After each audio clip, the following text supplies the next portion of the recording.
Chennai shopping mall ಅಲ್ಲಿ ಯುಗಾದಿ ಮತ್ತು ರಂಜಾನ್ ಸಂಭ್ರಮ. ನಿಮ್ಮ ಹಬ್ಬದ ಶಾಪಿಂಗ್ ಚೆನ್ನೈ ಶಾಪಿಂಗ್ ಮಾಲ್ ಅಲ್ಲಿ ಮಾಡಿ. ಬೆಳ್ಳಿ ಉಚಿತವಾಗಿ ಪಡೆಯುವುದರ ಜೊತೆಗೆ ಇನ್ನು ಹಲವು ಅದ್ಭುತ ಬಹುಮಾನಗಳನ್ನು ಉಚಿತವಾಗಿ ಪಡೆಯಿರಿ. ಜೆಡಿಎಸ್ ಮುಖಂಡರ ವಿರುದ್ಧ ಸುಳ್ಳು ಕೇಸ್ ದಾಖಲು ಖಂಡಿಸಿ ಜೆಡಿಎಸ್ನಿಂದ ಪ್ರತಿಭಟನೆ, ಪೊಲೀಸರಿಗೆ ಮನವಿ. ನೀರ್ಬಾವಿ ಕುಂಟ ಬಳಿ ಡಾಕ್ಟರ್ ಅಂಬೇಡ್ಕರ್ ಭವನ ನಿರ್ಮಿಸಲಿ ಒತ್ತುವರಿ ತೆರವಿಗೆ ಆಗ್ರಹಿಸಿ ಕಾನೂನು ಹೋರಾಟ. ಕೆಇ ಕುಮಾರ್. ಫೆಬ್ರವರಿ 21ರಂದು ಸಮುದಾಯ 50 ಅಂಗವಾಗಿ ವಿಚಾರ ಸಂಕಿರಣ. ರಂಗಗೌರವ ಪ್ರವೀಣ ರೆಡ್ಡಿ ಗುಂಜಳ್ಳಿ. ರಿಂಗ್ ಚರಂಡಿ ಸ್ವಚ್ಛತೆಗೆ ಕಾರ್ಮಿಕ ಬಳಕೆ ದಾಖಲಾಗದ ದೂರು, ಸಫಾಯಿ ಕರ್ಮಚಾರಿ ಆಯೋಗ ಕ್ರಮ ಕೈಗೊಳ್ಳಲಿ. ಪ್ರಸಾದ್ ಭಂಡಾರಿ.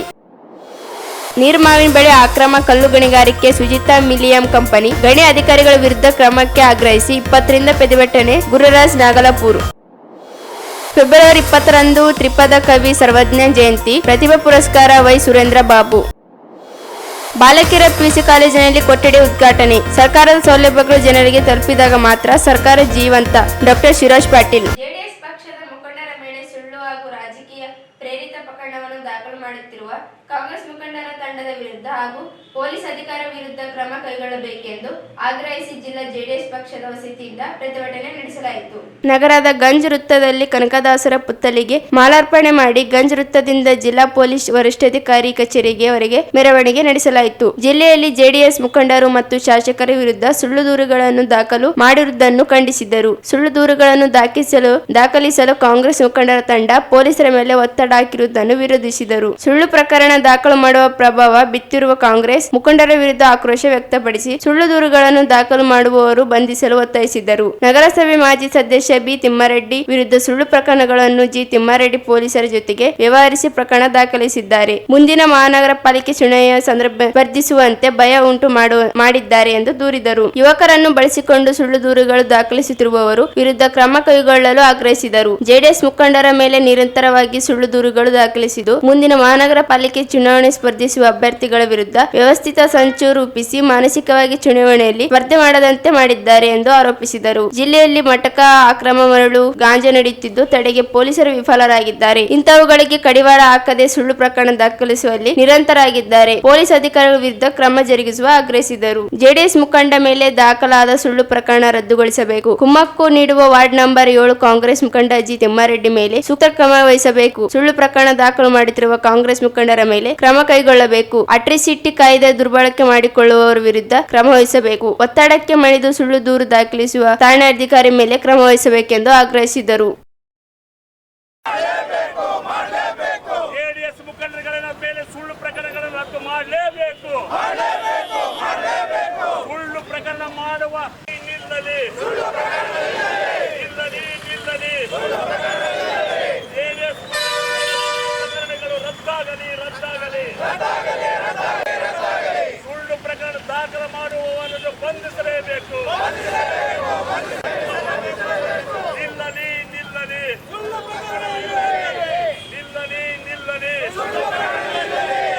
ಜನತಾದಳಕ್ಕೆ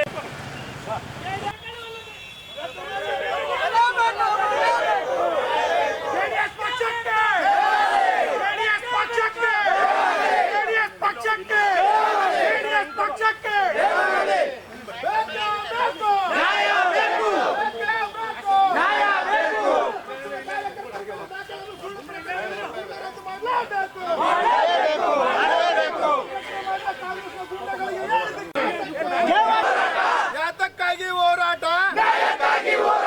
ಜೆಡಿಎಸ್ ಪಕ್ಷದ ಹೋರಾಟಕ್ಕೆ, ಕಾರ್ಯಕರ್ತರ ಪರ ಜೆಡಿಎಸ್ ಪಕ್ಷದ ಹೋರಾಟಕ್ಕೆ ಎಚ್ ಡಿ ಕುಮಾರಸ್ವಾಮಿ ಅವರಿಗೆ, ಜೆಡಿಎಸ್ ಪಕ್ಷದ ಮುಖಂಡರ ಮೇಲೆ ಆದ ದೌರ್ಜನ್ಯ ಕೂಡಲೇ ನಿಲ್ಲಿಸಲೇ ವಾಪಸ್ ಪಡೆಯಲೇಬೇಕು. ಸುಳ್ಳು ಪ್ರಕರಣ ದಾಖಲು ಮಾಡಿದ ಕಾಂಗ್ರೆಸ್ನ ಗುಂಡಗಳಿಗೆ ಹೇಳಿದಿಕ್ಕಾರ. ಬೇಕೇ ಬೇಕು. ಯಾತಕ್ಕಾಗಿ ಹೋರಾಟ? ಆಸೆ ಪಡಿಸ್ಕೊಂಡಿದ್ದೀರಾ? ಇಲ್ಲ, ಇವತ್ತಿಗೂ ಇಲ್ಲ. ಇದರಿಂದ ಯಾರ್ದು ಕುಮ್ಮಕ್ಕಿದೆ ಇದು? ದಯವಿಟ್ಟು ಮಾಡಿ. ನೀವು ಏನು ಇದು ನಮ್ಮ ಮೇಲೆ ಇದು ಮಾಡ್ತಾ ಇದ್ದೀರಿ, ನಮ್ಗೆ ಯಾಕೆ ಅಡೆತಡೆ ಮಾಡ್ತಾ ಇದ್ದೀರಿ ಅಂತೇಳಿ ಇದು ಮಾಡ್ತಾರಂದ್ರೆ ನಿಮ್ಮ ಹತ್ರ ಎಲ್ಲ CC ಕ್ಯಾಮ್ರಾಗಳಿದಾವೆ, ಹೌದಾ? ಎಲ್ಲರ ಹತ್ರ ವಿಡಿಯೋಗಳಿದಾವೆ. ಆ ವೆಹಿಕಲ್ಸ್ ಎಷ್ಟು ಹೋಗಿದ್ವು ಅಲ್ಲಿ, ಆ ವೆಹಿಕಲ್ಸ್ಗಳನ್ನೆಲ್ಲ ಸೀಸ್ ಮಾಡ್ಬೇಕು ಇತ್ತಿನ ವೀಕ್ ಎಲ್ಲ ಶಾಸಕರು ಸಂಸತ್ ಸದಸ್ಯರು ಎಲ್ಲರ ನೇತೃತ್ವದಲ್ಲಿ ನಾವು ಫ್ರೀಡಮ್ ಪಾರ್ಕ್ನಲ್ಲಿ ಧರಣಿ ಕೊಡ್ಬೇಕಾಗ್ತದ. 1 ವಾರ ಟೈಮ್ ಕೊಡ್ತೀವಿ. ನೀವು ಏನು ಮಾಡ್ತಾರೋ ಗೊತ್ತಿಲ್ಲ, ಎಲ್ಲ ವೆಹಿಕಲ್ಗಳನ್ನ ಎಲ್ಲ ಟಿಪ್ಪರ್ಗಳನ್ನ ಸೀಸ್ ಮಾಡಿ ಆದಷ್ಟು ಬೇಗನೆ ನಮಗೆ ನ್ಯಾಯ ಕೊಡ್ತಕ್ಕಂಥ ಕೆಲಸ, ಒಬ್ಬ ಮಹಿಳೆ ಶಾಸಕಿಗೆ ನ್ಯಾಯ ಕೊಡ್ತಕ್ಕಂಥ ಕೆಲಸ ಆಗ್ಬೇಕಂತೇಳಿ ಈ ಸಂದರ್ಭ ಒತ್ತಾಯ ಮಾಡ್ತೀನಿ. ನಮ್ಮ ನಗರಸಭೆ ಮಾಜಿ ಸದಸ್ಯ, ಪ್ರೆಸಿಡೆಂಟ್ ಸದಸ್ಯ 3 ಸಾರಿ ಸದಸ್ಯರಾಗಿದ್ದಾರೆ. ಅವ್ರ ಮೇಲೆ ಸುಳ್ಳು ಪ್ರಕರಣ ದಾಖಲಾಗಿದೆ. ನೀವು ಇನ್ವೆಸ್ಟಿಗೇಷನ್ ಮಾಡ್ರಿ. ನೀವು ಹೊಸದಾಗಿ ಈಗ ತಾವು ವರಿಷ್ಠ ಅಧಿಕಾರಿಗಳು ತಮ್ಮ ಬಗ್ಗೆ ಗೌರವ ಇದೆ. ಇವತ್ತು ಆಫ್ ಮರ್ಡರ್ ಕೇಸ್ ಮಾಡಿದ್ದಾರೆ 302, 307. ಇದು ಇನ್ವೆಸ್ಟಿಗೇಷನ್ ಆಗ್ಬೇಕು. ಒಬ್ಬ ತನಿಖಾ ನಿಮ್ಮ ಅಧಿಕಾರಿಗಳು, ಈಗ ಅಡಿಷನಲ್ SP ಅವರು ಇದ್ದಾರೆ, ನಿಮ್ಮ PI ಅವರು ಇದ್ದಾರೆ, ನಿಮ್ಮ PS ಇರ್ತಾರೆ, ಯಾರನ್ನು ಮಾಡ್ತಿರೋ ಗೊತ್ತಿಲ್ಲ, ಒಬ್ಬರ ತನಿಖಾಧಿಕಾರಿ ನೇಮಕ ಮಾಡಿ ಅದು ಸುಳ್ಳು ಪ್ರಕರಣ ಆಗಿದ್ರೆ ಇಮಿಡಿಯೇಟ್ ಆಗಿ ಅದನ್ನ ಕೇಸನ್ನ ರದ್ದುಪಡ್ತಕ್ಕಂಥ ಕೆಲಸ ಆಗಬೇಕು. ಜಿಲ್ಲೆಯಲ್ಲಿ ಏನು ನಡೀತದಂತಕ್ಕಂಥದ್ದು ಎಲ್ಲ ಮಾಹಿತಿಯನ್ನು ನೀವು ತಗೊಂಡಿದ್ದೀರಿ. ಕಿತ್ತೂರಿನ ಆಯಾಕಟ್ಟಿನ ಎಲ್ಲ ಪ್ರದೇಶಗಳಲ್ಲಿ, ಏರಿಯಾಗಳಲ್ಲಿ, ಗಂಜ್ ಏರಿಯಾ ತಗ, ಮಂಚಲಾಪುರ ರೋಡ್ ತಗ, ಗೋಳಮಂದೋಡ್ ರೋಡ್ ತಗ, ಆಸಪುರ ರೋಡ್ ತಗಲಿ, ಈ ಯಾವ ರೋಡಿನಲ್ಲಿ ಕೂಡ ಇವತ್ತು ಡ್ರಗ್ಸ್ ಮಾಫಿಯಾ ನಡೀತಾ ಇದೆ. ಹೌದಾ? ತನಿಖೆ ಮಾಡಿ ಇವತ್ತು ಬಂದ್ ಮಾಡಿ ಸರ್. ಎಲ್ಲ ಸುಳ್ಳು ಕೇಸುಗಳು. ನಾವು ಅಧಿಕಾರ ಇದ್ದಾಗ ಮಾಡಿಲ್ಲ ಸರ್. ಹೋಮ್ ಮಿನಿಸ್ಟ್ರಿಗೆ ತಮ್ಮಿಬ್ಬರಿಗೂ ಕೊಡ್ತಾ ಇದ್ದೀವಿ ಸರ್. ಎಸ್ಟೇಟ್ ಆಗಿ ಸರಿಯಾಗಿ ತನಿಖೆ ಮಾಡಿ ಇವ್ರನ್ನ ಬಂದ್ ಮಾಡಿ ಸರ್. ಎಲ್ಲ ಸುಳ್ಳು. ಅಧಿಕಾರ ಇದ್ದಾಗ ಮಾಡಿಲ್ಲ ಸರ್. ಜನ ತೀರ್ಮಾನ ಮಾಡ್ತಾರೆ. ತೀರ್ಮಾನ ಮಾಡ್ತಾರೆ ಯಾರು ಗೆಲ್ಲಬೇಕು ಯಾರು ಸೋಲ್ಬೇಕು ಅಂತ. ಓಕೆ ಸರ್, ಓಕೆ ಸರ್, ಬಿಡ್ರಿ ಸರ್. ಈ ಕಡೆ ಒಂದು ನಿಮಿಷ. ದೇಶ ಹಂಗೆ ಬೆಳೀತಾರೆ. ಎಲ್ಲ ಪೊಲೀಸರ ದಯವಿಟ್ಟು ಏನಿರುತ್ತೆ ಸರ್, ಹೋಮ್ ಮಿನಿಸ್ಟ್ರಿಗೆ ಒಂದು ಕಾಪಿ ಕಳಿಸ್ಕೊಡ್ರಿ. ನಾವು ಇದು ಮಾಡಿರಿ, ಎಲ್ಲ ಠಾಣೆಗಳಲ್ಲಿ ವರದಿನ ತೊಗೊಳ್ರಿ, ಎಲ್ಲ ಠಾಣೆಗಳನ್ನು ವರದಿ ತೊಗೊಳ್ರಿ. ಅಂತಂದರೆ ಇಮಿಡಿಯೇಟಾಗಿ ಅದರ ರಿಪೋರ್ಟ್ ಹಾಕಿ ಸೀಲ್ ಮಾಡಿಕೊಡ್ರಿ ಸರ್, ದಯವಿಟ್ಟು ಸರ್. ಈ ಸಂದರ್ಭದಲ್ಲಿ ಜೆಡಿಎಸ್ ಜಿಲ್ಲಾಧ್ಯಕ್ಷ ಎಂ ವಿರೂಪಾಕ್ಷಿ, ಮಾಜಿ ಶಾಸಕ ರಾಜ ವೆಂಕಟಪ್ಪ ನಾಯಕ್, ಜೆಡಿಎಸ್ ರಾಜ್ಯ ಉಪಾಧ್ಯಕ್ಷ ಮಾಂತೇಶ್ ಪಾಟೀಲ್ ಹತ್ತನೂರು, ಜಿಲ್ಲಾ ಕಾರ್ಯಾಧ್ಯಕ್ಷ ಎಂ ಶಿವಶಂಕರ ವಕೀಲ್, ರಾಮನಗೌಡ ಯಗ್ನೂರು, ಸಣ್ಣ ನರಸಿಂಹ ನಾಯಕ್, ಜಿಲ್ಲಾ ಪ್ರಧಾನ ಕಾರ್ಯದರ್ಶಿ ರಾಮಕೃಷ್ಣ ನರಸಪ್ಪ, ಜಂಬುನಾಥ್ ಯಾದವ್, ಎಸ್ ರಾಜು, ಹಿರಣ್ಣ ಯಾದವ್ ಸೇರಿದಂತೆ ಅನೇಕರಿದ್ದರು. ನಗರದ ನಿರ್ಭಾವಿ ಕುಂಟ ವಾರ್ಡ್ ನಂಬರ್ 24 ಮತ್ತು 27ರಲ್ಲಿ ಬರುವ ಸರ್ವೆ ನಂಬರ್ 22 ಇಸ 1 ಮತ್ತು 2 ವಿಸ್ತರಣದಲ್ಲಿ ಇರುವ 10 ಎಕರೆ 9 ಗುಂಟೆ ಜಮೀನಿನಲ್ಲಿ 2027-18ರಲ್ಲಿ 2 ಎಕರೆ ಭೂಮಿಯನ್ನು ಡಾಕ್ಟರ್ BR ಅಂಬೇಡ್ಕರ್ ಭವನಕ್ಕೆ ಭೂಮಿ ಮಂಜೂರು ಮಾಡಿದ್ದು, ಈಗ ಜಿಲ್ಲಾಡಳಿತ ಮತ್ತು ಸಣ್ಣ ನೀರಾವರಿ ಇಲಾಖೆಯ ಸಹಯೋಗದಲ್ಲಿ ಕೆರೆ ಪುನರ್ಜೀವನ ಕಾಮಗಾರಿ ಪ್ರಾರಂಭಿಸಲಾಗಿದೆ. ಕಾಮಗಾರಿ ಸ್ಥಗಿತಗೊಳಿಸಲು ಭೂಮಿ ಹಂಚಿಕೆ ಮಾಡದಿದ್ದಲ್ಲಿ ಕಾನೂನು ಮೊರೆ ಹೋಗುವ ಜೊತೆಗೆ ವಾರ್ಡಿನ ಜನರೊಂದಿಗೆ ಪ್ರತಿಭಟನೆ ನಡೆಸುವುದಾಗಿ ಛಲವಾದಿ ಸಮಾಜ ಹೋರಾಟ ಸಮಿತಿ ಸಂಚಾಲಕ KE ಕುಮಾರ್ ಹೇಳಿದರು. ಅವರಿದ್ದು ಮಾಧ್ಯಮಗೋಷ್ಠಿ ಉದ್ದೇಶಿಸಿ ಮಾತನಾಡಿ 16 ಎಕರೆ 9 ಗುಂಟೆ ಜಮೀನಿನಲ್ಲಿ ಮಹಿಳಾ ಕಾಲೇಜು, ಗಾಂಧಿ ಭವನ, ST ಮೆಟ್ರಿಕ್ ಪೂರ್ವ ಬಾಲಕಿಯರ ವಸತಿ ನಿಲಯ, ಶ್ರೀ ಶಕ್ತಿ ಭವನ ನಿರ್ಮಾಣ ಮತ್ತು ಡಾಕ್ಟರ್ BR ಅಂಬೇಡ್ಕರ್ ಭವನಕ್ಕೆ ಭೂಮಿ ಮಂಜೂರಾತಿ ಮಾಡಲಾಗಿದೆ. ಆದರೆ ಜಿಲ್ಲಾಧಿಕಾರಿಗಳು ಡಾಕ್ಟರ್ BR ಅಂಬೇಡ್ಕರ್ ಭವನಕ್ಕೆ ಮಾತ್ರ ಬೇರೆ ಜಾಗ ನೀಡುವುದಾಗಿ ಹೇಳುತ್ತಿದ್ದಾರೆ. ಕೆರೆ ಸ್ಥಳದಲ್ಲಿಯೂ ಇತರೆ ಇಲಾಖೆಗಳಿಗೆ ಭೂಮಿ ಮಂಜೂರಿ ಮಾಡಿರುವ ಜಿಲ್ಲಾಧಿಕಾರಿಗಳು ಅಂಬೇಡ್ಕರ್ ಭವನಕ್ಕೆ ಮಾತ್ರ ಪರ್ಯಾಯ ಭೂಮಿ ನೀಡುವುದಾಗಿ ಹೇಳುತ್ತಿದ್ದಾರೆ. ಸಣ್ಣ ನೀರಾವರಿ ಸಚಿವ ಕಾಮಗಾರಿಕೆ ಭೂಮಿ ಪೂಜೆ ಮಾಡಿ ಕೆರೆ ಪುನರ್ಜೀವನ ಕಾಮಗಾರಿ ಪ್ರಾರಂಭಿಸಿದ್ದಾರೆ. ಸಚಿವರು ಮನವಿ ಮಾಡಲಾಗಿದೆ. ಸಚಿವರಿಗೆ ಮಾಹಿತಿ ಇಲ್ಲದೆ ಕಾಮಗಾರಿ ಪ್ರಾರಂಭಿಸಲಾಗಿದೆ. ಕಾನೂನು ಬಾಹಿರವಾಗಿ ಅತಿಕ್ರಮಿಸಿಕೊಂಡಿರುವ ಎಲ್ಲ ಒತ್ತುವರಿಯನ್ನು ಜಿಲ್ಲಾಡಳಿತ ತೆರವುಗೊಳಿಸಬೇಕು. ಡಾಕ್ಟರ್ BR ಅಂಬೇಡ್ಕರ್ ಭವನ ನಿರ್ಮಾಣಗೊಡಬೇಕು. ಕೆರೆ ಅಭಿವೃದ್ಧಿ ಕಾಮಗಾರಿ ಸ್ಥಗಿತಗೊಳಿಸಬೇಕು. ಇಲ್ಲದೆ ಹೋದಲ್ಲಿ ಲೆಕ್ಕಾಯುಕ್ತರ ದೂರು ನೀಡಿ ಪ್ರತಿಭಟನೆ ನಡೆಸುವುದಾಗಿ ಹೇಳಿದರು. ಒಂದು ನಾರಾಯಣರಾವ್ ಅಂತೇಳಿ 5 ಎಕರೆ ಅವರು ತಮ್ಮ ಇದಕ್ಕೆ ಪಡ್ಕೊಂಡಿರ್ತಾರೆ. ಆ ಸಮಯದಲ್ಲಿ ಏನಾಗುತ್ತೆ ಅಂದರೆ ಅವರು ಯಾವ ಉದ್ದೇಶಕ್ಕೆ ಪಡ್ಕೊಂಡಿದ್ರು ಅದನ್ನು ಅವರು ಡೆವಲಪ್ ಮಾಡಿರೋದಿಲ್ಲ. ಆ ಒಂದು ಕಾರಣಕ್ಕೆ ನಾವೇನು ಮಾಡ್ತೀವಿ, ನಮಗೆ ಅಂಬೇಡ್ಕರ್ ಒಂದು ಭವನ ಬೇಕು ಅಂತೇಳಿ ಅಂದರೆ ಜಿಲ್ಲಾಧಿಕಾರಿಗಳು ಸಲೀಂ ಅವರಿದ್ದರು, ಅವ್ರಿಗೆ ನಾವು ಮನೆ ಕೊಟ್ಟಾಗ ಅದು ಹೋಗ್ತಾ ಇರಬೇಕಾದ್ರೆ ತದನಂತರ ಬಂದಂಥ ಗೌತಮ್ ಬಗದಿ ಅವರಿಗೆ ಮತ್ತೆ ನಾವು ಮನೆ ಮುಖಾಂತರ ಕಂಟಿನ್ಯೂ ಆಗಿ ಅಪ್ರೋಚ್ ಆದಾಗ ಅವರು ಏನು ಮಾಡಿದ್ರು ಅಂದರೆ ಅಲ್ಲಿ ಒಂದು ಸ್ಥಳ ಪರಿಶೀಲಿಸಿ ಇದು ಮಾಡಿ ನಮಗೆ ಅಲ್ಲೇ ಕೊಡ್ತೀವಿ ಅಂತ ಒಂದು ನೀರ್ಬಾಯಿ ಕುಂಟದಲ್ಲಿ ಒಂದು ಮಾರ್ಕ್ಮೆಂಟ್ ಮಾಡಿಕೊಂಡು ಕಂದಾಯ ಇಲಾಖೆಯವ್ರಿಗೆ ಕಳಿಸಿ ಸ್ಕೆಚ್ ಮಾಡಿಸಿ ನಮಗೆ 2 ಎಕರೆ ಭೂಮಿಯನ್ನು ಮಂಜೂರು ಮಾಡಿದ್ದು 2017 ಮತ್ತು 18ರಲ್ಲಿ. ಕೇವಲ ಅಂಬೇಡ್ಕರ್ ಭವನ ಅಷ್ಟೇ ಅಲ್ಲ, ಅಲ್ಲಿ ಉಳಿದಂತೆ ಗಾಂಧಿ ಭವನ ಕೂಡ ಅವತ್ತೇ ಮಂಜೂರಾಗಿದೆ. ಮಹಿಳಾ ಕಾಲೇಜ್ ಪದವಿ ಏನು ಕಾಲೇಜಿದೆ ಅದಕ್ಕೂ ಇದಾಗಿದೆ. ತದನಂತರ ಪರಿಶಿಷ್ಟ ಪಂಗಡ ಕಲ್ಯಾಣ ಇಲಾಖೆಗೂ ಆಗಿದೆ. ಇದೇ ರೀತಿ 2 ಇಸಗಳಲ್ಲಿ ಒಂದು ಮಂಜೂರಾದಂಥ 16 ಎಕರೆ ಏನು 9 ಗುಂಟೆಯಲ್ಲಿ ಈ ರೀತಿ ಮಂಜೂರಾಗಿದೆ. ಬಟ್ ಇತ್ತೀಚೆಗೆ ಏನಾಗಿದೆ ಅಂದರೆ ಒಂದು ಕೆರೆ ಡೆವಲಪ್ಮೆಂಟ್ ಮಾಡ್ತೀವಿ ಅಂತೇಳಿ ಸಣ್ಣ ನೀರಾವರಿ ಇಲಾಖೆ ಹಾಗೂ ಜಿಲ್ಲಾಧಿಕಾರಿಗಳು ಅವರು ಆ ಒಂದು ಕೆರೆಗೆ ಬಂದು ಅಲ್ಲಿ ಮಾಡ್ತೀವಿ ಅಂದಾಗ ನಮ್ಮ ಸಮಾಜದ ಮುಖಂಡರು ಮತ್ತು ಅಲ್ಲಿ ಸ್ಥಳೀಯರೆಲ್ಲ ಅಲ್ಲಿ ಹೆಣ್ಮಕ್ಳು ಗಂಡ್ಮಕ್ಳು ಸೇರಿಕೊಂಡು ಅದನ್ನು ಅಪೋಸ್ ಮಾಡಿದಾಗ ಆ ಸ್ಥಳದಲ್ಲಿ ಮಾನ್ಯ ಸನ್ಮಾನ್ಯ ಶ್ರೀ NS ಬೋಸರಾಜ್ ಅವರು ಭೂಮಿ ಪೂಜೆಗೆ ಬಂದಾಗ ಅವ್ರ ಹತ್ರ ನಾವು ಮಾತಾಡಿದಾಗ ಅವ್ರಿಗೆ ಈ ವಿಷಯ ಗಮನಕ್ಕೆ ಇಲ್ಲ, ಏನಾಗಿದೆ ಏನಿಲ್ಲ ಅಂತ. ಆ ವಿಷಯವನ್ನು ನಾವು ಪ್ರಶ್ನೆ ಮಾಡಿದಾಗ ಅವ್ರು ಹೇಳಿದ್ರು ಈ ವಿಷಯ ನನ್ನ ಗಮನಕ್ಕೆ ಇಲ್ಲ, ನಿಜವಾಗ್ಲೂ ಒಂದು ವೇಳೆ ಆ ರೀತಿ ಗಮನಕ್ಕೆ ಇದ್ದರೆ ನಾನು ಬರ್ತಾ ಇರಲಿಲ್ಲ, ನಾನು ಸಂಪೂರ್ಣವಾಗಿ ನಿಮ್ಮ ಜೊತೆ ಇರ್ತೀನಿ, ಜಿಲ್ಲಾಡಳಿತಕ್ಕೆ ನೀವು ಇದು ಮಾಡಿ ಅಂತ ಅವರು ನಮಗೆ ಸ್ಪಷ್ಟನೆ ನೀಡಿದರು. ಒಂದನೇದು. ಎರಡನೇದೇನಾಗಿದೆ, ಕೆರೆಯನ್ನು ಸರ್ವೆ ಮಾಡ್ತೀವಿ ಅಂತೇಳಿ ಒಂದು ಜಂಟಿ ಸರ್ವೆಯನ್ನು ಮಾಡಿಸ್ತಾರೆ. ಜಂಟಿ ಸರ್ವೆ ಯಾರ್ಯಾರು ಅಂತ ಹೇಳಿದ್ರೆ ಕೆರೆ ಅಂತ ಹೇಳ್ತಾ ಇದ್ದಾರೆ ಜಿಲ್ಲಾಧಿಕಾರಿಗಳು. ಆ ಜಿಲ್ಲಾಧಿಕಾರಿ ಯಾವ ಬೇಸಿಸ್ ಮೇಲೆ ಹೇಳ್ತಾರೋ ಗೊತ್ತಿಲ್ಲ, ಅದನ್ನು ಸಂಪೂರ್ಣವಾಗಿ ಸರ್ವೆ ಮಾಡಬೇಕು. ಮತ್ತೊಂದು ಸಲ ಸರ್ವೆ ಮಾಡೋದ್ರಲ್ಲಿ ಏನು ಬರ್ತದೆ, ಯಾವ್ದು ಬರ್ತದೆ, ಯಾವ್ದು ಬರೋದಿಲ್ಲ, ಅದು ಸ್ಪಷ್ಟಪಡಿಸ್ಬೇಕು ಸಾರ್ವಜನಿಕವಾಗಿ. ನಮಗೆ ಅಂಬೇಡ್ಕರ್ ಭವನಕ್ಕೆ ಏನು ಅಲೌಟ್ ಮಾಡಿದ್ರು ಅದೇ ಜಿಲ್ಲಾಧಿಕಾರಿಗಳು. ಯಾಕೆ ಜಿಲ್ಲಾಧಿಕಾರಿಗಳ ಒಂದು ಆದೇಶಕ್ಕೆ ಕಿಮ್ಮತ್ತೇನಿಲ್ವಾ? ಆ ಆದೇಶವನ್ನು, ಯಾಕಂದರೆ ಜಿಲ್ಲಾಧಿಕಾರಿಗಳಂದರೆ ಇದು ಸುಪ್ರೀಂ ಅಂತೀವಿ ನಾವು, ರಾಯಚೂರು ರಾಜ ಅಂತೀವಿ. ಅವರು ಮಾಡಿದ್ದೆ ಅವರು ಈ ರೀತಿ ಉಲ್ಲಂಘನೆ ಮಾಡ್ತಾರಂದರೆ ಅದು ನಾವು ಪ್ರಶ್ನೆ ಮಾಡ್ತಾ ಇರೋದು. ಅಲ್ಲಿ ಅಭಿವೃದ್ಧಿ ಮಾಡಬೇಕು ಮತ್ತು ನಮ್ಮ ಭವನವನ್ನು ಯಥಾಸ್ಥಿತಿಯಾಗಿ ಎಲ್ಲಿದೆ ಅಲ್ಲೇ ನಿರ್ಮಾಣ ಮಾಡಬೇಕು. ಆಮೇಲೆ ಕೆಲವು ಈಗಾಗಲೇ ಕೆರೆ ಹೆಸರಲ್ಲಿ ಒಂದು ಕಾಮಗಾರಿ ಸ್ಟಾರ್ಟ್ ಮಾಡಿದ್ದಾರೆ.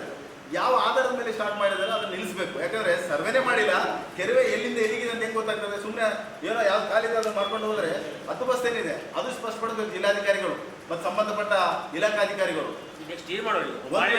ಒಂದು ವೇಳೆ ಇದನ್ನ ಅವ್ರು ಮಾಡಲಿಲ್ಲ ಅಂತ ಹೇಳಿದ್ರೆ ನಾವು ಲೋಕಾಯುಕ್ತಕ್ಕೆ ಹೋಗ್ತೀವಿ, ಕಾನೂನು ಹೋರಾಟನೂ ಮಾಡ್ತೀವಿ, ಬೀದಿಗಿಳಿದು ಅವರ ವಿರುದ್ಧ ಹೋರಾಟ ಮಾಡ್ತೀವಿ. ಜಿಲ್ಲಾಧಿಕಾರಿಗಳ ವಿರುದ್ಧ. ಯಾಕಂದ್ರೆ ಇದಕ್ಕೆಲ್ಲ ಹೊಣೆ ಜಿಲ್ಲಾಧಿಕಾರಿಗಳೇ. ಯಾಕಂದ್ರೆ 3-4 ಬಾರಿ ಭೇಟಿಯಾಗಿದ್ದೀವಿ. ಅವರು ಹೆಂಗೆ ನೆಗೋಸಿಯೇಷನ್ ಮಾಡ್ತಾರೆ ಅಂದ್ರೆ ಫಸ್ಟ್ ಅವರಿಗೆ ಗೊತ್ತಿಲ್ಲ ಎಷ್ಟು ಎಕರೆ ಇದೆ ಅಂತ, 8 ಎಕರೆ ಇದೆ ಅಂತ ಹೇಳ್ತಾರೆ. ಇಲ್ಲ ಸರ್ ಇದು ಇಷ್ಟಿದೆ ಅಂತ ಪಾಣಿ ತೋರಿಸಿದ ಮೇಲೆ ಹೌದಾ ಅಂತಾರೆ. ಟೋಟಲ್ ಮಿಸ್ಗೈಡ್ ಅವ್ರಿಗೇನು ಗೊತ್ತಿಲ್ಲ ಈ ವಿಚಾರವಾಗಿ. ಅಲ್ಲಿನ ಕೆಲವು ಸ್ಥಳೀಯ ಕೆಲವು ಏನು ನಾಯಕರಿದ್ದಾರೆ, ಅಲ್ಲಿನ ಕೆಲವರು ಅಲ್ಲಿ ನಗರಸಭೆ ಸದಸ್ಯರಿರ್ಬೋದು ಅಥವಾ ಇನ್ನೊಬ್ಬ ಇದರ ಮುಖಂಡರಿರ್ಬೋದು, ಪಕ್ಷಗಳ ಮುಖಂಡರು, ಅವರು ಒತ್ತಡದ ಮೇರೆಗೆ ಇವೆಲ್ಲ ಆಗ್ತಾ ಇದ್ದಾವೆ ಅನ್ನೋದು ನಮ್ಮ ಸಂಶಯ ಇದೆ. ಇದರಲ್ಲಿ ಜಿಲ್ಲಾಧಿಕಾರಿಗಳು ಯಾಕೆ ಅವ್ರಿಗೆ ಸಪೋರ್ಟ್ ಮಾಡ್ತಾ ಇದ್ದಾರೆ ಅನ್ನೋದು ಅವ್ರ ಮೇಲೆ ಕೂಡ ಸಂಶಯ ಇದೆ.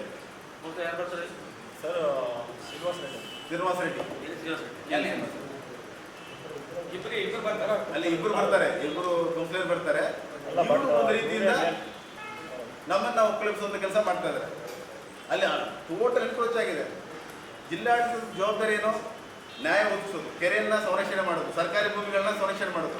ಅವರೇ ಮಾಡಲಿಲ್ಲ ಅಂತ ಹೇಳಿದ್ರೆ ಅದೇನು ಬೇಲಿ ಎದ್ದು ಹೊಲ ಬೈದಂಗೆ ಆಯಿತು. ಸೊ ಇದಕ್ಕೇನು ಅರ್ಥ ಏನು ಅನ್ನೋದು ನಮ್ಮ ಪ್ರಶ್ನೆ. ಮುಂದಿನ ದಿನಗಳಲ್ಲಿ ಲೋಕಾಯುಕ್ತಕ್ಕೆ ಹೋಗ್ತೀವಿ. ಅವ್ರು ಒಂದು ವೇಳೆ ಇದು ಮಾಡಲಿಲ್ಲ ಅಂತ ಹೇಳಿದ್ರೆ ಕೋರ್ಟ್ ಮುಖಾಂತರ ನಾವು ಕಾನೂನು ಪ್ರಕಾರ ಏನು ಮಾಡಬೇಕು ಅದು ಮಾಡ್ತೀವಿ. ಜನಗಳು ತಗೊಂಡು ಬೀದಿಗಿಳಿದು ಅವ್ರ ವಿರುದ್ಧ ಹೋರಾಟ ಮಾಡ್ತೀವಿ ಅಂತ ಈ ಮೂಲಕ ಹೇಳ್ತಾರೆ. ಆರ್ ಬಸವರಾಜ್ ಮಾತನಾಡಿ, ನೀರಾಬಾವಿ ಕುಂಟದಲ್ಲಿ ಅನೇಕರು ಒತ್ತುವರಿ ಮಾಡಿಕೊಂಡಿದ್ದಾರೆ. ಸಾರ್ವಜನಿಕ ಉದ್ದೇಶಕ್ಕೆ ನಿರ್ಮಿಸಲಾಗುತ್ತಿರುವ ಡಾಕ್ಟರ್ BR ಅಂಬೇಡ್ಕರ್ ಭವನಕ್ಕೆ 2 ಎಕರೆ ಮಂಜೂರಾತಿಯನ್ನು ಇಂದಿನ ಜಿಲ್ಲಾಧಿಕಾರಿ ಬಗರಿ ಗೌತಮ್ ಹಂಚಿಕೆ ಮಾಡಿದ್ದಾರೆ. ಈಗಿನ ಜಿಲ್ಲಾಧಿಕಾರಿಗಳು 30 ಗುಂಟೆ ಇದೇ ಕೆರೆ ಜಾಗದಲ್ಲಿ ನೀಡುವುದಾಗಿ ಹೇಳುತ್ತಿದ್ದಾರೆ. ಡಾಕ್ಟರ್ ಅಂಬೇಡ್ಕರ್ ಭವನ ನಿರ್ಮಿಸಲು ಜಿಲ್ಲಾಡಳಿತ ಮುಂದಾಗಬೇಕು, ಎಲ್ಲ ಒತ್ತುವರಿಯನ್ನು ತೆರವುಗೊಳಿಸಬೇಕೆಂದರು. ನೀರುಗಾರಿಕೆ ವಿಷಯಕ್ಕೆ ಸಂಬಂಧಿಸಿದಂತೆ ಪತ್ರಿಕಾಗೋಷ್ಠಿಯಲ್ಲಿ ಮುಖಾಂತರ ತಿಳಿಗೊಳಿಸಿದ್ದೇನೆಂದರೆ ನಗರದ ವಾರ್ಡ್ ನಂಬರ್ 24-27 ರಲ್ಲಿ ಜಿಲ್ಲಾಡಳಿತ ಸಣ್ಣ ನೀರಾವರಿ ಇಲಾಖೆ ವತಿಯಿಂದ ಕೆರೆ ಅಭಿವೃದ್ಧಿಗಾಗಿ ಕೆರೆ ಹದ್ದುಬಸ್ತು ಮಾಡುವುದಾಗಿ ಇಲಾಖೆ ಅಧಿಕಾರಿಗಳು ಭೂಮಿ ಪೂಜೆಯನ್ನು ಮಾಡಿರುತ್ತಾರೆ. ಆ ಕೆರೆ ಅಭಿವೃದ್ಧಿ ಸಂಪೂರ್ಣವಾಗಿ ಸ್ವಾಗತಿಸುತ್ತಾ ಸದಸ್ಯರ ಪರಿಸ್ಥಿತಿಯಲ್ಲಿ ಕೆರೆ ಜಾಗವು ಬಾಗುಷ ಅಂದರೆ ಮುಚ್ಚಿಕೊಂಡು ಒತ್ತುವರಿ ಹಾಕಿದ್ದಾರೆ. ಹಿಂದೆ ಸದರಿ ಸ್ಥಳದಲ್ಲಿ ದುರ್ವಾಸನೆ ತುಂಬಿದ ನೀರು ಹೊಲಸು ನಾರುವಂಥ ಕಸದ ರಾಶಿ, ಮುಳ್ಳು ಕಟ್ಟಿಗೆಗಳಿಂದ ಸ್ಥಳ ಕೊಂಡಿರುತ್ತದೆ. ಅಲ್ಲಿನ ದುರ್ವಾಸನೆಯಿಂದ ಅಲ್ಲಿ ವಾಸ ಮಾಡುವ ಬಡ ಕುಟುಂಬಗಳ ರೋಗಗಳಿಂದ ಸಾವು ನೋವನ್ನು ಅನುಭವಿಸುವ ಉದಾಹರಣೆಗಳಿವೆ. ಸದರಿ ಸ್ಥಳಗಳಲ್ಲಿ ವಿಷಯ ಕುರಿತು ಇಂದಿನ ಜಿಲ್ಲಾಧಿಕಾರಿಗಳಾದ ಮಾನ್ಯ ಸಲ್ಲಿಸಿದ ಸಂದರ್ಭದಲ್ಲಿ ಜಿಲ್ಲಾಧಿಕಾರಿಗಳಾದ ಮಾನ್ಯ ಗೌತಮ್ ಬಗಾಡಿ ಅವರು ದಿನಾಂಕ 17/2/2018 ಸ್ಥಳ ಪರಿಶೀಲಿಸಿ ಸ್ವಚ್ಛತೆಗೊಳಿಸಿ ಸಾರ್ವಜನಿಕರ ಉಪಯೋಗಕ್ಕಾಗಿ ಅಂಬೇಡ್ಕರ್ ಭವನ ಇತರ ಉಪಯೋಗಕ್ಕಾಗಿ ಕೊಟೇಶನ್ ನಂಬರ್ 174/2017-18 ಮುಖಾಂತರ ಕಾಯ್ದಿರಿಸುತ್ತಾರೆ. ಅದನ್ನು ಸಾರ್ವಜನಿಕರು ಕೂಡ ಸ್ವಾಗತಿಸುತ್ತಿದ್ದಾರೆ. ಮುಂದುವರೆದ ಹೀಗೆ ಕೆರೆ ಅಭಿವೃದ್ಧಿ ಪಡಿಸುವ ಹೆಸರಿನಲ್ಲಿ ಸಣ್ಣ ನೀರಾವರಿ ಇಲಾಖೆ ಮತ್ತು ಜಿಲ್ಲಾಡಳಿತ ಮುಂದಾಗಿ ಸದರಿ ಜಾಗದಲ್ಲಿ ಅಂದಿನ ಜಿಲ್ಲಾಧಿಕಾರಿಗಳಾದ ಅಂದಿನ ಜಿಲ್ಲಾಧಿಕಾರಿಗಳಾದ ಈ ಸಂದರ್ಭದಲ್ಲಿ ಎಂ ಮಾರೆಪ್ಪ, ಆಂಜನೇಯ, ಕೊಬ್ಬಿನ್, ರಾಮಕೃಷ್ಣ, ಶೇಖರ್, ವಿಜಯ್ ಗರ್ಲೆ, ನಾಗರಾಜ್ ಸೇರಿದಂತೆ ಅನೇಕರಿದ್ದರು. ಸಮುದಾಯ 50 ನೇಮಾಚರಣೆ ಅಂಗವಾಗಿ ಫೆಬ್ರವರಿ 21ರಂದು ನಗರದ ಪಂಡಿತ ಸಿದ್ದರಾಮ ಜಂಬಲ್ದಿನಿ ರಂಗಮಂದಿರದಲ್ಲಿ ವಿಚಾರ ಸಂಕಿರಣ, ರಂಗಗೀತೆ, ರಂಗಗೌರವ ಹಾಗೂ ನಾಟಕ ಪ್ರದರ್ಶನ ಕಾರ್ಯಕ್ರಮ ಬೆಳಗ್ಗೆ 10 ಗಂಟೆಗೆ ಆಯೋಜಿಸಲಾಗಿದೆ ಎಂದು ಸಮುದಾಯ ಅಧ್ಯಕ್ಷ ಪ್ರವೀಣ ರೆಡ್ಡಿ ಗುಂಜಾಳಿ ಹೇಳಿದರು. ಅವರಿದ್ದು ಮಾಧ್ಯಮಗೋಷ್ಠಿ ಉದ್ದೇಶಿಸಿ ಮಾತನಾಡಿ, ಕಾರ್ಯಕ್ರಮವನ್ನು ಸಾಹಿತ್ಯ ಡಾಕ್ಟರ್ ಬಂಜಗೇರ ಜಯಪ್ರಕಾಶ್ ಉದ್ಘಾಟಿಸಲಿದ್ದು, ಅಧ್ಯಕ್ಷೆಯನ್ನು ಸಮುದಾಯದ ಗೌರವಾಧ್ಯಕ್ಷ ರಾಘವೇಂದ್ರ ಕುಷ್ಟಗಿ ವಹಿಸಲಿದ್ದಾರೆ. ಆಶಯ ನುಡಿಯನ್ನು ಸಮುದಾಯ 50 ಪ್ರಧಾನ ಕಾರ್ಯದರ್ಶಿ ಗುಂಡನ ಚಿಕ್ಕಮಗಳೂರು ನುಡಿಯಲಿದ್ದಾರೆ. ರಾಯಚೂರು ಸಮುದಾಯ ನಡೆದು ಬಂದ ದಾರಿ ಕುರಿತು ಹಿರಿಯ ಚಿಂತಕ ಪ್ರೊ ಆರ್.ಕೆ. ಹುಡುಗಿ ಮಾತನಾಡಲಿದ್ದಾರೆ. ಶರಣು ಮಾಲಿ ಪಾಟೀಲ್, ಎಸ್ ದೇವೇಂದ್ರಗೌಡ, ಶ್ಯಾಮಲ ಪೂಜಾರಿ ಉಪಸ್ಥಿತಿಯಲ್ಲಿ ಕಾರ್ಯಕ್ರಮ ನಡೆಯಲಿದೆ. ಪ್ಯಾಚಿಯಂ ಮತ್ತು ಸಾಂಸ್ಕೃತಿಕ ರಾಜಕಾರಣ ಕುರಿತು ಚಿಂತಕ ಡಾಕ್ಟರ್ ರಹಮತ್ ತರೀಕೆರೆ ವಿಷಯ ಮಂಡಲಿಸಿದ್ದಾರೆ. ಇದೇ ಸಂದರ್ಭದಲ್ಲಿ 27 ಜನರಿಗೆ ವಿಶೇಷ ರಂಗ ಗೌರವ ನೀಡಲಾಗುತ್ತದೆ. ಬಿ ಬಸವಲಿಂಗಯ್ಯ, ಶ್ರೀಕಾಂತ್ ಕೆಕ್ಕೇರಿ, ಅರಣಿ ಕೆಕ್ಕೇರಿ, ಗಂಗಾಧರ ಸ್ವಾಮಿ, ಶೀಲಾ ಸ್ವಾಮಿ, ಆರ್.ಕೆ. ಹುಡುಗಿ, ಮಲ್ಲನಗೌಡ ಇಂದಪೂರು, ತಾಯಣ್ಣ ಯರಗೇರ, ಶಿವಕುಮಾರಿ, ವಿ ನಕ್ಕಿ, ವೀರ ಹನುಮಾನ್, ಶ್ರೀನಿವಾಸ್ ನಾಗಲದಿನ್ನಿ, ಚಂದ್ರಶೇಖರ್ ಬಾಳೆ, ಕೆ ಕರಿಯಪ್ಪ ಮಾಸ್ಟರ್, ಶ್ಯಾಮಲ ಪೂಜಾರ್, ರಾಘವೇಂದ್ರ ಕುಷ್ಟಗಿ, ಶರಣು ಮಾಲಿ ಪಾಟೀಲ್, ಪಿ ಜನಾರ್ದನ್ ರೆಡ್ಡಿ, ಚಂದ್ರಶೇಖರ್ ಗಾಂಜಾ, ಬಸವರಾಜ್ ಕಳಸ, ಅರವಿ ನಾಗನಗೌಡ, ಬಿ ರಾಜಶೇಖರ್, ಮಲ್ಲಿಕಾರ್ಜುನ್ ಜೇರ್ಕಲ್, ವೆಂಕಟ ರಣಸಿಂಹಲು, ಪಿ.ಎನ್. ಕುಮಾರ್ ಇವರಿಗೆ ಗೌರವಿಸಲಾಗುತ್ತದೆ. ಸಂಜೆ 6:30ಕ್ಕೆ ಡಾಕ್ಟರ್ ವಿಕ್ರಮ್ ವಿಸಾಜಿ ರಚಿಸಿ ರಕ್ತ ವಿಲಾಪ ನಾಟಕ ಪ್ರದರ್ಶನಗೊಳ್ಳುತ್ತದೆ. ಸಾರ್ವಜನಿಕರು ಭಾಗವಹಿಸುವ ಮೂಲಕ ಯಶಸ್ವಿಗೊಳಿಸಬೇಕೆಂದರು. ನಿಮಗೆಲ್ಲ ತಿಳಿದ ವಿಷಯ, ಜಾಗತೀಕರಣ, ಕೋಮುವಾದ ಇಂಥ ಪ್ರಮುಖ ದುಷ್ಟ ಶಕ್ತಿಗಳು ನಮ್ಮ ಜೀವನದ ಮೌಲ್ಯಗಳನ್ನೇ ಬುಡಮೇಲ್ಗೊಳಿಸುವ ಹಿನ್ನೆಲೆಯಲ್ಲಿ ಜನಪರ ಸಂಸ್ಕೃತಿಯನ್ನು ರಕ್ಷಿಸಿ ಬೆಳೆಸುವ ಅವಶ್ಯಕತೆಯಿಂದಾಗಿ ಮತ್ತೊಮ್ಮೆ ಪುನಃ ಕ್ರಿಯಾತ್ಮಕವಾಗಿ ಸಂಘಟಿತವಾಗಿ ಸಾಂಸ್ಕೃತಿಕ ಕಾರ್ಯಕ್ರಮಗಳನ್ನ ನಿರಂತರವಾಗಿ ಸಮುದಾಯ ಹಮ್ಮಿಕೊಳ್ತಾ ಬಂದಿರೋದು ಎಲ್ಲರಿಗೂ ಗೊತ್ತಿರುವಂತಹ ವಿಷಯ. 1975ರ ತುರ್ತು ಪರಿಸ್ಥಿತಿಯ ಕರಾಳ ದಿನಗಳ ಆ ಸಂದರ್ಭದಲ್ಲಿ ಸರ್ವಾಧಿಕಾರದ ವಿರುದ್ಧ ಪ್ರಾರಂಭವಾದ ಸಮುದಾಯದ ಚಟುವಟಿಕೆಗಳು ಇವತ್ತಿನ ಅಘೋಷಿತ ತುರ್ತು ಪರಿಸ್ಥಿತಿಯ ಸಂದರ್ಭದಲ್ಲೂ ಕೂಡ ವ್ಯವಸ್ಥೆಯ ವಿರುದ್ಧ, ಶೋಷಣೆಯ ವಿರುದ್ಧ ತಮ್ಮ ಕಾರ್ಯಕ್ರಮಗಳನ್ನ ಹಮ್ಮಿಕೊಳ್ತಾನೆ ಬಂದಿದೆ. ಕಲೆಗಾಗಿ ಕಲೆ ಅಲ್ಲ, ಕಲೆ ಅನ್ನೋದು ಕಲೆಗಾಗಿ ಅಲ್ಲ, ಬದುಕಿಗಾಗಿ, ಅಂದ್ರೆ ಜನರ ನೋವಿಗಾಗಿ ಮಿಡಿಯುವ ಕಲೆ ಅನ್ನೋದನ್ನ ಮುಖ್ಯ ಧ್ಯೇಯವಾಕ್ಯದೊಂದಿಗೆ ರಂಗಭೂಮಿಯನ್ನ ಪ್ರಮುಖ ಮಾಧ್ಯಮವನ್ನಾಗಿ ಬಳಸಿಕೊಂಡು ಸಮುದಾಯ ಅನೇಕ ಬೀದಿ ನಾಟಕ, ರಂಗಪ್ರಯೋಗ, ವಿಚಾರ ಸಂಕಿರಣ, ಚಿತ್ರಕಲಾ ಪ್ರದರ್ಶನ, ಮಕ್ಕಳ ಬೇಸಿಗೆ ರಂಗ ತರಬೇತಿ ಶಿಬಿರ, ಸಂಗೀತ ಕಾರ್ಯಕ್ರಮ, ಕವಿಗೋಷ್ಠಿ, ಈ ತರದ ಕಾರ್ಯಕ್ರಮಗಳನ್ನ ನಿರಂತರವಾಗಿ ಮಾಡ್ತಾ ಬಂದಿದೆ. ಹಾಗೆಯೇ 1978ರಲ್ಲಿ ಏನ್ ತುರ್ತು ಪರಿಸ್ಥಿತಿ ಇತ್ತಲ್ಲ ಅದರ ವಿರುದ್ಧ, ಸರ್ವಾಧಿಕಾರದ ವಿರುದ್ಧ ಅಂತೇಳಿ ಇಡೀ ಕರ್ನಾಟಕದಾದ್ಯಂತ ಒಂದು ಜಾಥಾವನ್ನು ಹಮ್ಮಿಕೊಳ್ಳುತ್ತದೆ. 1979ರಲ್ಲಿ ಹೊಸ ಮೌಲ್ಯಗಳತ್ತ, ಅಂದ್ರೆ ಜಡಗಟ್ಟಿರುವಂತಹ ಮೌಲ್ಯಗಳ ವಿರುದ್ಧ ಹೊಸ ಮೌಲ್ಯಗಳತ್ತ ಜಾಥಾ ಅನ್ನೋ ಒಂದು ಕಾರ್ಯಕ್ರಮವನ್ನು ಕೂಡ ಹಮ್ಮಿಕೊಳ್ಳುತ್ತದೆ.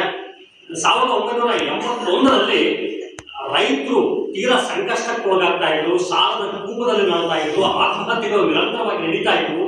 ಅಂತಹ ಸಂದರ್ಭದಲ್ಲಿ ರೈತರಿಗೆ ಸಾಂಸ್ಕೃತಿಕ ಜಾಥಾ ಅನ್ನೋದನ್ನ ಬೀದರ್ನಿಂದ ಒಂದ್ ಕಡೆ ಶುರುವಾಗಿ, ಚಾಮರಾಜನಗರದಿಂದ ಶುರುವಾಗಿ ಕರ್ನಾಟಕದಾದ್ಯಂತ ಸಂಚಲನ ಸೃಷ್ಟಿ ಮಾಡಿರುವಂತಹ ಒಂದು ಜಾಥಾವನ್ನ 1981ರಲ್ಲಿ ಸಮುದಾಯ ಹಮ್ಮಿಕೊಂಡಿತ್ತು. 1985ರಲ್ಲಿ ಇಡೀ ದೇಶಾದ್ಯಂತ ಬರಗಾಲ ಇತ್ತು, ಜನ ತತ್ತರಿಸಿ ಹೋಗಿದ್ರು, ಸರ್ಕಾರಗಳು ಜಡಗಟ್ಟಿ ಹೋಗಿದ್ವು, ಬಡವರಿಗೆ ಮತ್ತು ರೈತರಿಗೆ, ಕಾರ್ಮಿಕರಿಗೆ ಸ್ಪಂದಿಸುವ ಕೆಲಸಗಳನ್ನ ಮಾಡ್ತಾ ಇರಲಿಲ್ಲ. ಅಂಥ ಸಂದರ್ಭದಲ್ಲಿ ಜನರನ್ನ ಹೆಚ್ಚಿಸುವಂತಹ ಕಾರ್ಯಕ್ರಮವನ್ನ 1985ರಲ್ಲಿ ಭೀಕರ ಬರದೆದುರು ದಶಕದ ಜಾಥಾ ಅನ್ನೋ ಒಂದು ಕಾರ್ಯಕ್ರಮ ಕೂಡ ಹಮ್ಮಿಕೊಂಡಿತ್ತು. ಮತ್ತೆ 1986ರಲ್ಲಿ ಅಣುಬಾಂಬ್ಗಳ ಪ್ರಯೋಗ ನಡೀತದೆ, ವಿಶ್ವದಲ್ಲಿ ಯುದ್ಧದ ಕರಾಳ ಛಾಯೆ ಮೂಡಿರುತ್ತದೆ. ಅಂತ ಸಂದರ್ಭದಲ್ಲಿ ವಿಶ್ವ ಶಾಂತಿಗಾಗಿ ಅಣು ಸಮರದ ವಿರುದ್ಧ ಶಾಂತಿ ಜಾಥಾ ಅಂತೇಳಿ ಒಂದು ಕಾರ್ಯಕ್ರಮವನ್ನ ಕರ್ನಾಟಕದಾದ್ಯಂತ ಸಮುದಾಯ ರೂಪಿಸಿರುವಂತಹ ಇತಿಹಾಸ ಇದೆ. ಇಂಥ ಕಾರ್ಯಕ್ರಮಗಳನ್ನ ಮಾಡೋದ್ರ ಮೂಲಕನೇ ಈ ಸಂದರ್ಭದಲ್ಲಿ ಶರಣು ಮಾಲಿ ಪಾಟೀಲ್, ಮಲ್ಲನಗೌಡ ಇಂದುಪೂರು, ವಿ.ಎನ್. ಅಕ್ಕಿ, ಶ್ಯಾಮಲ ಪೂಜಾರ್, ಸುಲೋಚನಾ ಸಂಘ, ಚಂದ್ರಶೇಖರ್ ನೆಲ್ಲಾಳ್ ಸೇರಿ ಅನೇಕರಿದ್ದರು. ರಾಯಚೂರು ವೈದ್ಯಕೀಯ ಕಾಲೇಜು ರಿಮ್ಸ್ನಲ್ಲಿ ನಿಷೇಧಿತ ಮ್ಯಾನ್ಯುವಲ್ ಸ್ಕ್ಯಾವೆಂಜರ್ ಬೆಳೆಸಿರುವ ಪ್ರಕರಣದ ದೂರು ನೀಡಿದ್ದರೂ ಯಾವುದೇ ಕ್ರಮಕ್ಕೆ ಜಿಲ್ಲಾಡಳಿತ ಮುಂದಾಗಲಿಲ್ಲ. ಆಯೋಗದ ಅಧ್ಯಕ್ಷರು ಆಗಮಿಸಿದ್ದು ಕೂಡಲೇ ಕ್ರಮಕ್ಕೆ ಮುಂದಾಗಬೇಕು ಬಹುಜನ ದಲಿತ ಸಂಘರ್ಷ ಸಮಿತಿ ಮುಖಂಡ ಪ್ರಸಾದ ಭಂಡಾರಿ ಆಗ್ರಹಿಸಿದರು. ಅವರಿದ್ದು ಕಾರ್ಮಿಕರನ್ನು ಬಳಸಿ ಚರಂಡಿ ಸ್ವಚ್ಛತೆಯನ್ನು 2013ರಲ್ಲಿ ಸುಪ್ರೀಂ ಕೋರ್ಟ್ ನಿಷೇಧಿಸಿದೆ. ಆದರೂ ರಿಮ್ಸ್ನಲ್ಲಿ ಕಾರ್ಮಿಕರನ್ನು ಬಳಸಿ ಚರಂಡಿ ಸ್ವಚ್ಛಗೊಳಿಸುವ ಕುರಿತು ದಾಖಲೆಗಳೊಂದಿಗೆ ಜಿಲ್ಲಾಧಿಕಾರಿಗಳಿಗೆ ದೂರು ನೀಡಲಾಗಿದೆ. ಆದರೂ ಯಾವುದೇ ಕ್ರಮವಾಗಿಲ್ಲ. ನಿಷೇಧಿತ ವ್ಯವಸ್ಥೆಯನ್ನು ಸರ್ಕಾರಿ ಆಸ್ಪತ್ರೆಗಳಲ್ಲಿ ಅನುಸರಿಸಲಾಗುತ್ತದೆ. ಕೂಡಲೇ ಸಂಬಂಧಿತ ವಿರುದ್ಧ ಕಾನೂನು ಕ್ರಮವಾಗದಿರುವುದು ಸುಪ್ರೀಂ ಕೋರ್ಟ್ ಆದೇಶವನ್ನೇ ಉಲ್ಲಂಘಿಸಿದ್ದಾಗಿದೆ. ಪ್ರಕರಣ ಕುರಿತಂತೆ ಆಯೋಗಕ್ಕೆ ದೂರು ನೀಡಲಾಗಿತ್ತು. ಆಯೋಗ ನಗರಕ್ಕೆ ಆಗಮಿಸಿ ವಿಚಾರಣೆ ನಡೆಸಲಿದೆ. ಆಯೋಗ ವಿಳಂಬ ಮಾಡದೆ ಸಂಬಂಧಿರುವ ವಿರುದ್ಧ ಕಾನೂನು ಕ್ರಮ ಕೈಗೊಳ್ಳಬೇಕೆಂದರು. ಸಮೇತವಾಗಿ ಜಿಲ್ಲಾಧಿಕಾರಿಗಳು, ಮಹಾನಗರ ಪಾಲಿಕೆಯ ಆಯುಕ್ತರು ಮತ್ತು ಸಮಾಜ ಕಲ್ಯಾಣ ಇಲಾಖೆಯ ಉಪನಿರ್ದೇಶಕರ ದೂರನ್ನು ಕೊಡಲಾಗಿತ್ತು ಮತ್ತು ಕೊಟ್ಟ ನಂತರ ಒತ್ತಾಯವಾಗಿ ನಾವು ತ್ವರಿತವಾಗಿ ಕ್ರಮ ಆಗಬೇಕು ಅನ್ನೋಂಥ ದೃಷ್ಟಿಯಿಂದ ಪತ್ರಿಕಾಗೋಷ್ಠಿಯನ್ನು ಕೂಡ ನಡೆಸಿದ್ವಿ. ಆದರೆ ಇದುವರೆಗೂ ಕೂಡ ಯಾವಾಗಲೂ ಕೂಡ ಕ್ರಮವನ್ನು ಸಂಬಂಧಪಟ್ಟ ಇಲಾಖೆಗಳು ಮಾಡಿಲ್ಲ ಮತ್ತು ಆ ಕಾರ್ಮಿಕರನ್ನು ಸ್ವಚ್ಛ ಮಾಡಿದಂಥ ಕಾರ್ಮಿಕರನ್ನು ಕೂಡ ಕೆಲಸದಿಂದ ವರ್ಗಾವಣೆ ಮಾಡಿದ್ದೀವಿ ಅಂತೇಳಿ ಬೆದರಿಕೆ ಹಾಕುವಂಥ ಕ್ರಮಗಳು ರಾಯಚೂರು ವೈದ್ಯಕೀಯ ವಿಜ್ಞಾನ ಸಂಸ್ಥೆಯಲ್ಲಿ ನಡೀತಾ ಇದೆ. ಆದ್ದರಿಂದ ಇವತ್ತು ನಾವು ಈ ಪತ್ರಿಕಾಗೋಷ್ಠಿ ಮುಖಾಂತರ ಹೇಳೋದು, ನಾಳೆ 19/2/2026 ಕರ್ನಾಟಕ ರಾಜ್ಯ ಸಫಾಯಿ ಕರ್ಮಚಾರಿಗಳ ಆಯೋಗ ಜೊತೆಗೆ ಭೇಟಿ ಕೊಡ್ತಾ ಇದೆ. ಭೇಟಿ ಕೊಡ್ತಾ ಇರುವಂಥ ಆಯೋಗಕ್ಕೆ ಒಂದು ಎಚ್ಚರಿಕೆ ಕೊಡುವಂಥ ನಿಟ್ಟಿನಲ್ಲಿ ಅವರ ಜವಾಬ್ದಾರಿಗಳನ್ನು ನಿರ್ವಹಿಸಿ ಹೋಗಬೇಕು ಅನ್ನುವಂಥ ನಿಟ್ಟಿನಲ್ಲಿ ಇವತ್ತು ಪತ್ರಿಕಾಗೋಷ್ಠಿಯನ್ನು ನಾವು ಕರೆದಿದ್ದೇವೆ. ಇವತ್ತು ಈ ಪತ್ರಿಕಾಗೋಷ್ಠಿಯನ್ನು ಸಂಪೂರ್ಣ ಸಾರಾಂಶವನ್ನು ನಮ್ಮ ಸಮಾಜದ ರಾಷ್ಟ್ರ ನಾಯಕರಾದಂಥ ಭಾಸ್ಕರ್ ಬಾಬು, ಸಫಾಯಿ ಕರ್ಮಚಾರಿ ಸಮುದಾಯ ರಾಷ್ಟ್ರೀಯ ಮುಖಂಡ ಭಾಸ್ಕರ್ ಬಾಬು ಮಾತನಾಡಿ, ಸುಪ್ರೀಂ ಕೋರ್ಟ್ ಆದೇಶಗಳನ್ನು ಜಿಲ್ಲಾ ಹಂತದ ಅಧಿಕಾರಿಗಳು ಪಾಲನೆ ಮಾಡುತ್ತಿಲ್ಲ. ಅಧಿಕೃತವಾಗಿ ದೂರು ನೀಡಿದರೂ ಕ್ರಮ ಕೈಗೊಳ್ಳದಿರುವುದರಿಂದ ಸಫಾಯಿ ಕರ್ಮಚಾರಿಗಳಿಗೆ ಅಪಮಾನ ಮಾಡಿದಂತಾಗಿದೆ. 2013ರಲ್ಲಿ ಸುಪ್ರೀಂ ಕೋರ್ಟ್ ನಿಷೇಧಿಸಿದ್ದರೂ ರಾಯಚೂರು ಸೇರಿದಂತೆ ರಾಜ್ಯದ ಅನೇಕ ಕಡೆಗಳಲ್ಲಿ ಕಾರ್ಮಿಕರನ್ನು ಬಳಸಲಾಗುತ್ತಿದೆ. ಕೂಡಲೇ ಆಯೋಗ ಕ್ರಮಕ್ಕೆ ಮುಂದಾಗಬೇಕು, ಇಲ್ಲದ ಹೋದಲ್ಲಿ ಹೋರಾಟ ನಡೆಸುವುದಾಗಿ ಹೇಳಿದರು. ಆನಂತರ ನಮ್ಮ ಸಿಇಒ ಸಾಹೇಬರು ನೀಡಿರ್ತಕ್ಕಂಥ ಒಂದು ನಿರ್ದೇಶನ ಕೂಡ ಗಾಳಿ ಹೋಗ್ತಾ ಇದೆ, ಗಾಳಿ ಬೀಳುತ್ತಾ ಇದ್ದಾರೆ ಅಧಿಕಾರಿಗಳು. ನಮಗೆ ಏನಂತಂದ್ರೆ, ಈಗಾಗಲೇ ಆ ಬಡ ಕಾರ್ಮಿಕರು, ನಿಸ್ಸಹಾಯಕರು ಮ್ಯಾನ್ಯುವಲ್ ಸ್ಕ್ಯಾವೆಂಜಿಂಗ್ ಅಂದ್ರೆ ಬಿಟ್ಟಿನಲ್ಲಿ ಕೆಲಸ ಮಾಡ್ತಕ್ಕಂಥ ಒಂದು ದೃಶ್ಯ ಏನಿದೆ, ನಮ್ಮ ಮಿತ್ರ ಬಾಂಧವರು ಈಗಾಗಲೇ ಮಾಧ್ಯಮ ಮುಖಾಂತರ, ಪತ್ರಿಕಾ ಮಾಧ್ಯಮ ಮುಖಾಂತರ, ದೃಶ್ಯ ಮಾಧ್ಯಮ ಮುಖಾಂತರ, ಮನವಿ ಪತ್ರದ ಮುಖಾಂತರ ಈಗಾಗಲೇ ಎಲ್ಲರಲ್ಲಿ ವಿನಂತಿ ಮಾಡ್ಕೊಂಡಿದ್ದಾರೆ, ಇವ್ರಿಗೆ ನ್ಯಾಯ ಕೊಡಬೇಕು ಅಂತೇಳಿ. ಬಟ್ ಇವತ್ತುವರೆಗೂ ನ್ಯಾಯ ಕೊಡೋದು ಬಿಟ್ಟು ಅವರು ಇಮಿಡಿಯೇಟ್ಲಿ ಎತ್ತಂಗಡಿ ಮಾಡ್ತಾ ಇದ್ದಾರೆ ಸಂಬಂಧಿಸಿದ ಇಲಾಖೆ ಅಧಿಕಾರಿಗಳು. ಬಹಳ ದುಃಖ ಅನಿಸ್ತದ. ಮೊದಲೇ ಅವರು ಅಮಾಯಕರು, ಅವಿದ್ಯಾವಂತರು, ಒಟ್ಟಿಗೆ ಒಂದು ಇದಿಲ್ಲ ಅಂತವರು ಮತ್ತೆ ಎತ್ತಂಗಡಿ ಯಾವುದೋ ಒಂದು ಜಿಲ್ಲೆಗೆ ಒಂದು ವರ್ಗಾವಣೆ ಮಾಡ್ತಾ ಇದ್ದಾರೆ ಅಂತಂದ್ರೆ ಎಷ್ಟು ವಿಷಾದನೀಯ ಅನಿಸ್ತದೆ ಅಂತಂದ್ರೆ, ಅದು ಸುಪ್ರೀಂ ಕೋರ್ಟ್ ಆಕ್ಟ್ ಏನಿದೆ 2013 ಆಕ್ಟ್ ಪ್ರಕಾರ ಇವರು ಇಮಿಡಿಯೇಟ್ಲಿ ಆಕ್ಷನ್ ತಗೊಳ್ಳೇಬೇಕು. ನಮ್ಮ ಒತ್ತಾಯ ಸಂಬಂಧಿಸಿದ ಯಾವುದೇ ಇಲಾಖೆಯ ಅಧಿಕಾರಿಗಳಿರ್ಬೋದು, ಪ್ರೈವೇಟ್ ಸಂಸ್ಥೆ ಇರ್ಬೋದು, ಅವ್ರ ಮೇಲೆ ಒಂದು ಆಕ್ಷನ್ ತಗೊಂಡು ಅವರ ಒಂದು ಕಾಂಟ್ರಾಕ್ಟ್ ಏನಿದೆ ಕಪ್ಪು ಪಟ್ಟಿಗೆ ಸೇರಿಸಬೇಕು. ಇಮಿಡಿಯೇಟ್ಲಿ ಅದು ನಾನ್ ಅವೈಲೇಬಲ್ ಇದೆ. ಈ ಸಂದರ್ಭದಲ್ಲಿ ನರಸಿಂಹ ಗಂಧರ್, ಜೆಎಂ ವೀರೇಶ್, ಸುಧಾಕರ್ ಇದ್ದರು. ಈಗ ಚಿಕ್ಕದೊಂದು ಬ್ರೇಕ್ ನಂತರ ಮೆನುನೆಸ್ ಮುಂದುವರಿಯುತ್ತದೆ. ಚೆನ್ನೈ ಶಾಪಿಂಗ್ ಮಾಲ್ ಅಲ್ಲಿ ಯುಗಾದಿ ಮತ್ತು ರಂಜಾನ್ ಸಂಭ್ರಮ. ನಿಮ್ಮ ಹಬ್ಬದ ಶಾಪಿಂಗ್ ಚೆನ್ನೈ ಶಾಪಿಂಗ್ ಮಾಲ್ ಅಲ್ಲಿ ಮಾಡಿ ಬೆಳ್ಳಿ ಉಚಿತವಾಗಿ ಪಡೆಯುವುದರ ಜೊತೆಗೆ ಇನ್ನು ಹಲವು ಅದ್ಭುತ ಬಹುಮಾನಗಳನ್ನು ಉಚಿತವಾಗಿ ಪಡೆಯಿರಿ. ಕುಟುಂಬ ಸದಸ್ಯರಿಗೆ ಬೇಕಾದ ಎಲ್ಲಾ ಪ್ರಕಾರದ ಅತ್ಯಾಧುನಿಕ ಫ್ಯಾಷನ್ ವಸ್ತ್ರಗಳ ಶಾಪಿಂಗ್ ಜೊತೆಗೆ ಅಬ್ಬರಿಸುವ ಸ್ಪಾಟ್ ಗಿಫ್ಟ್ಸ್ ಉಚಿತವಾಗಿ ಪಡೆಯಿರಿ. ಬೇಗ ಬನ್ನಿ, ಇಂದೇ ನಿಮ್ಮ ಹಬ್ಬದ ಶಾಪಿಂಗ್ ಅನ್ನು ಚೆನ್ನೈ ಶಾಪಿಂಗ್ ಮಾಲ್ ಅಲ್ಲಿ ಮಾಡಿ. The Chennai shopping mall, station road, Raichur. ಬ್ರೇಕ್ನ ನಂತರ ಮೆನುನೆಸ್ಗೆ ಸ್ವಾಗತ. ಮಾನವಿ ತಾಲೂಕಿನ ನಿರ್ಮಾಣಿ ಮತ್ತು ಬೆಟ್ಟದೂರು ಗ್ರಾಮದಲ್ಲಿ ಶುಚಿತಾ ಮಿಲಿಯಂ ಪ್ರಾಜೆಕ್ಟ್ ಕಂಪನಿಯ ಕಾನೂನುಗಳನ್ನು ಉಲ್ಲಂಘಿಸಿ ಅಕ್ರಮವಾಗಿ ಕಲ್ಲು ಗಣಿಗಾರಿಕೆ ನಡೆಸುವುದರ ತನಿಖೆಯಿಂದ ಬಹಿರಂಗವಾಗಿದ್ದರೂ ಗಣಿ ಮತ್ತು ವಿಜ್ಞಾನ ಇಲಾಖೆ ಅಧಿಕಾರಿಗಳು ಶಾಮೀಲಾಗಿದ್ದಾರೆ. ಕೂಡಲೇ ಕಂಪನಿಯಿಂದ ಹಣ ವಸೂಲು ಮಾಡಿ ಅಧಿಕಾರಿಗಳ ವಿರುದ್ಧ ಕ್ರಮಕ್ಕೆ ಆಗ್ರಹಿಸಿ ಫೆಬ್ರವರಿ 20ರಂದು ಅನಿರ್ದಿಷ್ಟ ಉಪವಾಸ ಸತ್ಯಾಗ್ರಹ ನಡೆಸುವುದಾಗಿ ಸಾಮಾಜಿಕ ಕಾರ್ಯಕರ್ತ ಗುರುರಾಜ್ ನಾಗಲಾಪುರ್ ಹೇಳಿದರು. ಅವರಿದ್ದು ಮಾಧ್ಯಮಗೋಷ್ಠಿ ಉದ್ದೇಶಿಸಿ ಮಾತನಾಡಿ, ಕಲ್ಮಲದಿಂದ ಸಿಂಧನೂರುವರೆಗೆ 78 ಕಿಲೋಮೀಟರ್ ರಾಜ್ಯ ಹೆದ್ದಾರಿ ನಿರ್ಮಾಣ ಕಾಮಗಾರಿಗೆ ಉಪಗುತ್ತಿನ ಪಡೆದಿರುವ ಸುಚಿತಾ ವಿಲಿಯಂ ಕಂಪನಿಯ ಕಲ್ಲು ಗಣಿಗಾರಿಕೆ ನಡೆಯುತ್ತಿದೆ. ಈ ಕುರಿತು ದೂರು ನೀಡಿದಾಗ ಬಳ್ಳಾರಿ ಗಣಿ ಇಲಾಖೆ ಅಧಿಕಾರಿಗಳು ಸಹಾಯಕ ಆಯುಕ್ತರ ಸಹಯೋಗದಲ್ಲಿ ತನಿಖೆ ನಡೆಸಿ ಡ್ರೋನ್ ಸರ್ವೆ ಮಾಡಿದ್ದರು. ಅಕ್ರಮ ಕಲ್ಲು ಸಾಗಾಣಿಕೆ ನಡೆಯುವುದು ಸಾಬೀತಾಗಿದ್ದರಿಂದ ಹಿಂದಿನ ಸಹಾಯಕ ಆಯುಕ್ತ ಗಜಾನನ ಬಲೆ ನೇತೃತ್ವದ ತನಿಖಾ ತಂಡ ತನಿಖಾ ವರದಿ ನೀಡಿ 1,88,00,000 ರೂಪಾಯಿ ದಂಡ ವಿಧಿಸಿ ನೋಟಿಸ್ ನೀಡಿದ್ದರು. ಆದರೆ 10 ತಿಂಗಳು ಕಳೆದರೂ ಯಾವುದೇ ದಂಡ ಹಣ ವಸೂಲು ಮಾಡಿಲ್ಲ. ನಿಗದಿಪಡಿಸಿದ ದಂಡ ಹಣವನ್ನು ಗಣಿ ಇಲಾಖೆ ಭೂಮಿ ವಿಜ್ಞಾನಿ ಮುತ್ತಪ್ಪ ಮಹೇಶ್, ಇಂಜಿನಿಯರ್ ನಂದಿನಿ ಇವರು ಕಂಪನಿಗಳೊಂದಿಗೆ ಶಾಮೀಲಾಗಿ 82 ಲಕ್ಷ ರೂಪಾಯಿ ದಂಡ ಹಣವನ್ನು ಕಡಿತಗೊಳಿಸಿದ್ದಾರೆ. ಸರ್ಕಾರಕ್ಕೆ ಆದಾಯ ಕೋತ ಆಗಲು ಗಣಿ ಇಲಾಖೆ ಅಧಿಕಾರಿಗಳು ಕಾರಣವಾಗಿದ್ದಾರೆ. ದಂಡ ವಸೂಲಿ ಮಾಡದಿದ್ದರೂ ಕಂಪನಿಗೆ ಹೊಸ ಲಿಂಕ್ ಮಂಜೂರು ಮಾಡಿದ್ದಾರೆ ಎಂದರು. ಪರಿಸರ ಇಲಾಖೆಯ ನಿಯಮಗಳಂತೆ 3 ಎಕರೆ 19 ಗುಂಟೆಯಲ್ಲಿ ಮಾತ್ರ ಗಣಿಗಾರಿಕೆ ಅವಕಾಶ ನೀಡಲಾಗಿದೆ. ಆದರೆ ಕಂಪನಿಯವರು 6 ಎಕರೆ 14 ಗುಂಟೆಯಲ್ಲಿ 4 ಕಮಿಷರ್ ಯಂತ್ರಗಳಿಂದ ಕಲ್ಲುಗಾಣಿಕೆ ನಡೆಸಿದ್ದಾರೆ. 3 ಎಕರೆ ಅರಣ್ಯ ಪ್ರದೇಶದಲ್ಲಿ ಅಕ್ರಮ ಗಣಿಗಾರಿಕೆ ಅವಕಾಶ ನೀಡದೆ ಜನರೇಟರ್ಗಳನ್ನು ಬಳಸಿ ಕಲ್ಲು ಗಣಿಗಾರಿಕೆ ನಡೆಸಿ ನಿಯಮ ಉಲ್ಲಂಘಿಸಲಾಗುತ್ತದೆ. ಕೂಡಲೇ ಸುಚಿತಾ ವಿಲಿಯಂ ಕಂಪನಿಯ ವಿರುದ್ಧ ಕ್ರಿಮಿನಲ್ ಕೇಸ್ ದಾಖಲಿಸಿ ಗಣಿ ಇಲಾಖೆ ಅಧಿಕಾರಿಗಳಿಗೆ ಅಮಾನತ್ ಆಗ್ರಹಿಸಿ ಹೋರಾಟ ನಡೆಯಲಿದೆ. ಸಾರ್ವಜನಿಕರು, ಸಂಘ ಸಂಸ್ಥೆಗಳು ಬೆಂಬಲಿಸುವಂತೆ ಮನವಿ ಮಾಡಿದರು. ಇಲಾಖೆಯಿಂದ ಒಂದು ರಸ್ತೆ ಕಾಮಗಾರಿ ನಡೆಸಿದೆ ರಾಜ್ಯ ಹೆದ್ದಾರಿ. ಆ ರಾಜ್ಯ ಹೆದ್ದಾರಿಗೆ ಒಂದು ಉಪಗುತ್ತಿಗೆ ಪಡೆದಂತಹ Suchit millennium project private limited ಅನ್ನೋರು ಒಂದು ಕಾಮಗಾರಿಗೆ ಒಂದು ಕಂಕರ್ ಜಲ್ಲಿ ಸಪ್ಲೈ ಮಾಡುವಂತ ಒಂದು ಉಪಗುತ್ತಿಗೆ ಪಡೆದಿರ್ತಾರೆ. ಅವ್ರು ಏನಂತ ಹೇಳಿದ್ರೆ 2024 ಆಗಸ್ಟ್ರಲ್ಲಿ ರಾಯಚೂರು ಜಿಲ್ಲೆ ಮಾನ್ವಿ ತಾಲೂಕಿನ ನೀರ್ಮಾನ್ವಿ ಗ್ರಾಮದ ಸರ್ವೆ ನಂಬರ್ 55/1 ಹಾಗೂ 56ರಲ್ಲಿ ಇದು 3 ಅಡಿಯಲ್ಲಿ ಒಂದು 78,000 ಟನ್ನಿಗೆ ಮಾತ್ರ ಪರವಾನಗಿ ತಗೊಂಡಿರ್ತಾರೆ. ಮತ್ತು 2 ಲಕ್ಷ ಟನ್ವರೆಗೂ ಹೊಂದಿರ್ತಾರೆ. ಹೌದು, ಆಗ ನಾವು ದೂರು ಕೊಟ್ಟು ಜಿಲ್ಲಾಧಿಕಾರಿಗಳಿಗೆ ಮತ್ತು ಜಂಟಿ ನಿರ್ದೇಶಕರು ಗಣಿ ಮತ್ತು ಭೂ ವಿಜ್ಞಾನ ಇಲಾಖೆ ಬಳ್ಳಾರಿಯವರಿಗೆ ದೂರು ಕೊಟ್ಟ ನಂತರ ಅವ್ರು ಬಂದು ಇಲ್ಲಿ ಒಂದು ಸ್ಥಳ ಪರಿಶೀಲನೆ ಮಾಡ್ತಾರೆ. ನಿಮ್ಗೆಲ್ಲ ಡಾಕ್ಯುಮೆಂಟ್ಸ್ ಕೊಟ್ಟಿದ್ದೀನಿ ಸರ್, ಅದರಲ್ಲಿ ಸ್ಥಳ ಪರಿಶೀಲನೆ ಮಾಡ್ತಾರೆ, ಡ್ರೋನ್ ಸರ್ವೆ ಮಾಡ್ತಾರೆ. ಅದಾದ ನಂತರ ಅವರು ಒಂದು ದಂಡ ವಿಧಿಸ್ತಾರೆ. ಅವ್ರಿಗೆ ಇಷ್ಟು ಹೆಚ್ಚುವರಿ ಟನ್ ನಾವು ಪರವಾನಗಿ ಕೊಟ್ಟಕ್ಕಿಂತ ಹೆಚ್ಚು ಇದು ಮಾಡಿದ್ರಿ, ಉಲ್ಲಂಘನೆ ನಮ್ಗೇನು ಕಂಡೀಷನ್ಸ್ ಉಲ್ಲಂಘನೆ ಮಾಡಿದಿರಿ ಅಂತ. ಅವಾಗ ಅವರು ಜಿಲ್ಲಾಧಿಕಾರಿಗಳಿಗೆ ಆ ಕಂಪನಿಯವರು ನಾವು ತಪ್ಪು ಮಾಡಿಲ್ಲ ಅಂತ ಹೋಗ್ತಾರೆ. ಜಿಲ್ಲಾಧಿಕಾರಿಗಳು ಎಸಿ ಅವರ ಜೊತೆ ಒಂದು ತಂಡ ರಚನೆ ಮಾಡ್ತಾರೆ. ಎಸಿ ಅವ್ರ ಲೆಟರ್ನು ಹಂಚಿದ್ದಾರೆ, ಸೆಕೆಂಡ್ ಪೇಜ್ ಇದೆ ಸರ್. ಅವ್ರು ಏನ್ ಮಾಡ್ತಾರೆ, ಎಸಿ ಅವರು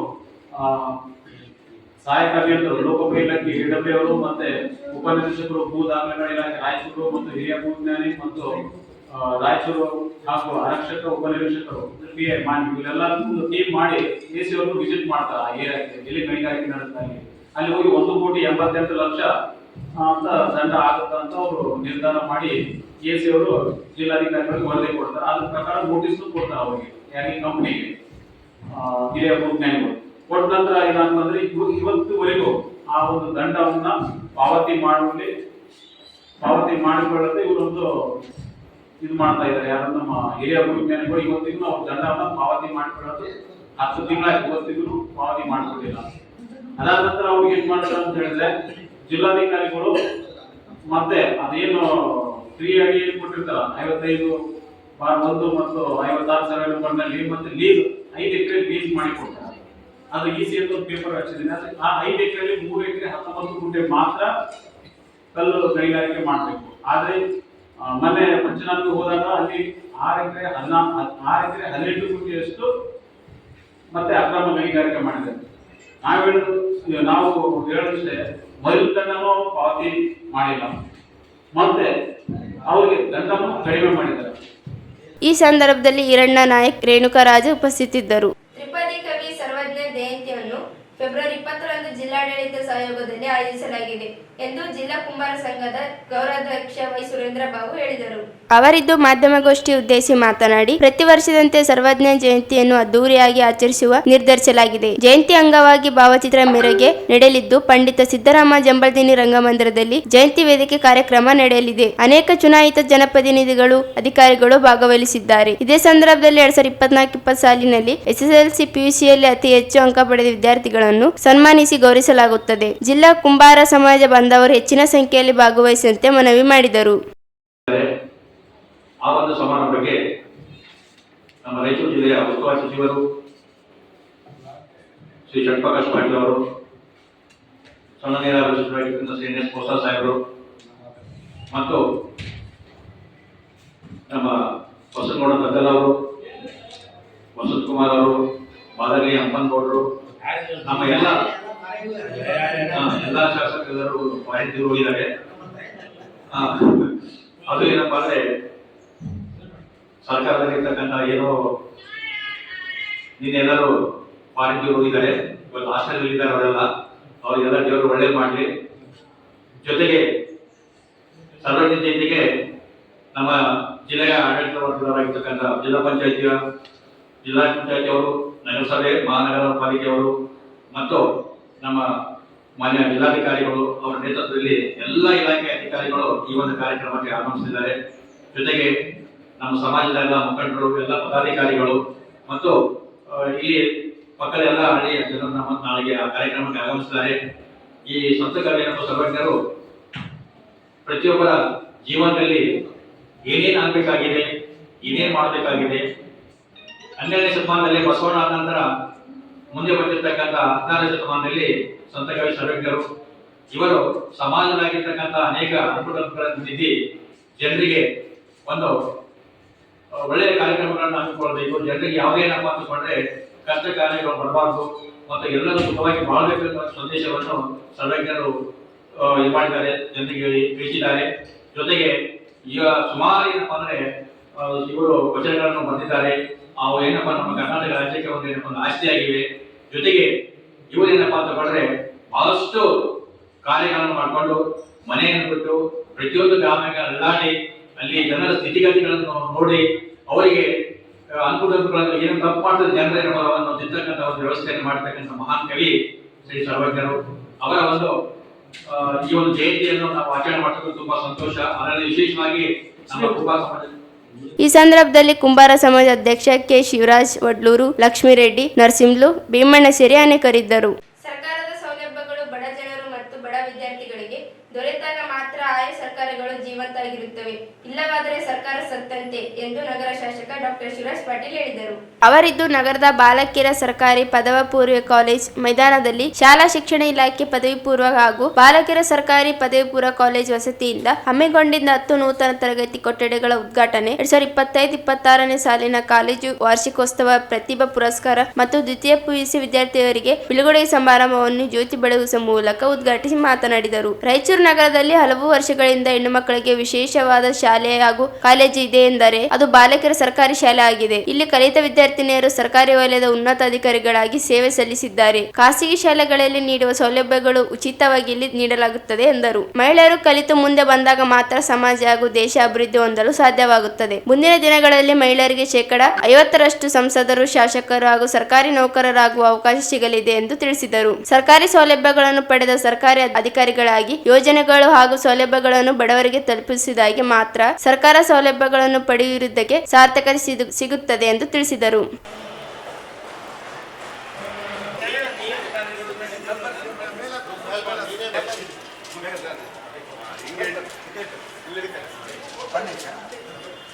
ಸರ್ ಇಲ್ಲಿ ನೋಡಿ ಸರ್.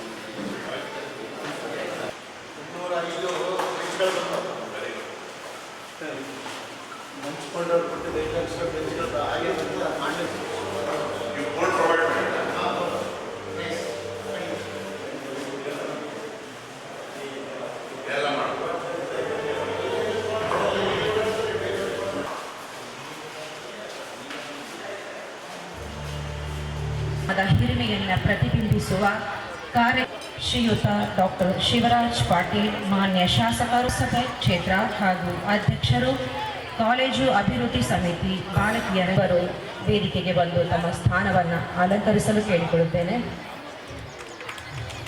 ಸನ್ಮಾನ ಎಲ್ಲ ವೇದಿಕೆಯಲ್ಲಿ ಬಂದವರು ಎಲ್ಲರೂ ಸ್ವಾಗತ ಒಂದೇ ಸರಿ ಮಾಡಿದ್ರು ಎಲ್ಲ ಮಾರ್ಗದರ್ಶನ ಮತ್ತು ಪ್ರೋತ್ಸಾಹವನ್ನ ನೀಡಿರುವಂತಹ ಈ ಸಮಾರಂಭದ ಕೊಡ್ತೇನೆ.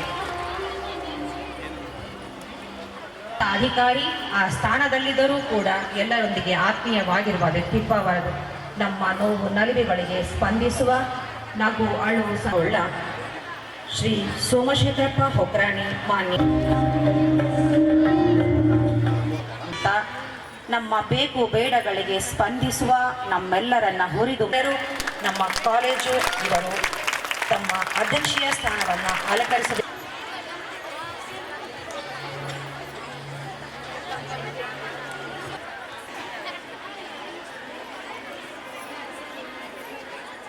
ಈಗ ಕಾರ್ಯಕ್ರಮ ಮುಂದುವರೆದು ಕಾರ್ಯಕ್ರಮದ ಒಂದು ಸಂಗೀತ ದ್ವಿತೀಯ PUC ವಿದ್ಯಾರ್ಥಿ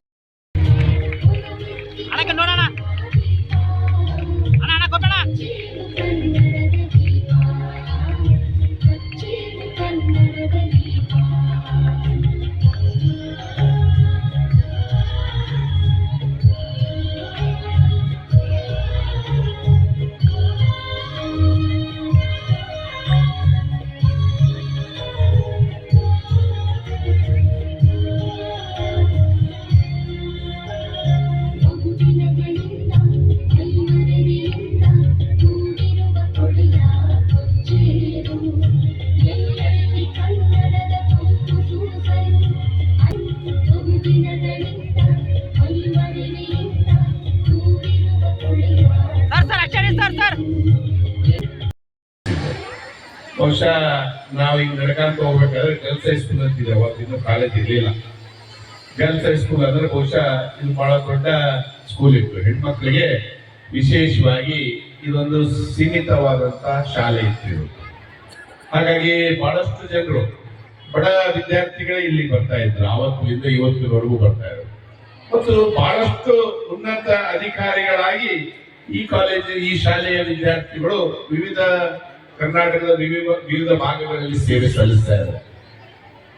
ಹಾಗಾಗಿ ಈ ನಾನು MLA ಆದ್ಮೇಲೆ ಫಸ್ಟ್ ವಿಸಿಟ್ ಇದೇ ಸ್ಕೂಲಿಗೆ ಕೊಟ್ಟಿದ್ವಿ, ಕಾಲೇಜಿಗೆ. ಅವತ್ತು ಕಾಲೇಜಿನಾಗಿತ್ತು, ಇದೇ ಸ್ಕೂಲಿಗೆ ಕೊಟ್ಟಿದ್ವಿ. ಅವತ್ತು ನೋಡ್ತೇವೆ ಅಲ್ಲೊಂದು ರೋ ಇತ್ತು, ಇದು ಬಿದ್ದೋಗಿತ್ತು, ಅದ್ರ ಹಿಂದೆ ಒಂದು ರೋ ಇತ್ತು, ಅದು ಬಿದ್ದೋಗಿತ್ತು, ಇವೆಲ್ಲವೂ ಬಿದ್ದೋಗಿತ್ತು. ಇದು ನೋಡಿದೆ ನಾನು, ಇಷ್ಟೊಂದು ವಿದ್ಯಾರ್ಥಿಗಳು. ಆವಾಗಲೇ ಬಹುಶಃ ಸ್ಕೂಲಿಗೆ 600-800 ವಿದ್ಯಾರ್ಥಿಗಳಿದ್ರು, ಕಾಲೇಜಿಗೆ 1200 ವಿದ್ಯಾರ್ಥಿಗಳು. ಇಷ್ಟೆಲ್ಲ ಇದ್ದಾಗಿನೂ ಇದಕ್ಕೆ ಎಷ್ಟು ದುಡ್ಡು ತರಬೇಕಪ್ಪ ಅಂತ ನನಗೆ ಆಲೋಚನೆ ಆಗಿತ್ತು. ಆದ್ರೂ ಹಂತವಾಗಿ ಇವತ್ತು ಬಹುಶಃ ಇಲ್ಲಿ ಯಾವ್ದು ಹಳೆ ಬಿಲ್ಡಿಂಗ್ ಇಲ್ಲ ಅನ್ಸುತ್ತೆ, ಎಲ್ಲ ಹೊಸ ಬಿಲ್ಡಿಂಗ್ ಆಗಿ ಇವತ್ತೊಂದು ಸುಸಜ್ಜಿತವಾದಂತಹ ಕಟ್ಟಡ ಈ ಒಂದು ಪ್ರಾಂಗಣದಲ್ಲಿ ನಿರ್ಮಾಣ ಆಗಿದ್ದರೆ ನಿಜವಾಗ್ಲೂ ನನಗೂ ಆಶ್ಚರ್ಯ ಆಗ್ತದೆ. ನಾನು ಇಷ್ಟೊಂದು ಹೊಸ ಕಟ್ಟಡಗಳು ಬಂದಾವಂತ ಅನ್ಕೊಂಡಿರ್ಲಿಲ್ಲ. ಇದು ನಮ್ಮ ಎಲ್ಲರ ಉದ್ದೇಶ ಒಂದೇ, ಸರ್ಕಾರ ಆಗಿರ್ಬೋದು, ಜನಪ್ರತಿನಿಧಿ ಆಗಿರ್ಬೋದು, ಯಾವುದೇ ಆಡಳಿತ ಸದಸ್ಯರಾಗಿರ್ಬೋದು, ಏನೇ ಆದವ್ರಿಗೂ ಸರ್ಕಾರದ ಸೌಲಭ್ಯಗಳು ಬಡ ಕುಟುಂಬಗಳಿಗೆ, ಬಡ ವಿದ್ಯಾರ್ಥಿಗಳಿಗೆ ಮುಟ್ಟಿದಾಗ ಮಾತ್ರ ಸರ್ಕಾರಗಳು ಜೀವಂತ ಇದ್ದಂಗ. ಇಲ್ಲ ಅಂದ್ರೆ ಸರ್ಕಾರ ಸತ್ತಂಗ ಅಂತ ಹೇಳಿ ನಾನು ಭಾವಿಸ್ತೇನೆ, ಯಾವತ್ತೂ ಭಾವಿಸ್ತೇನೆ.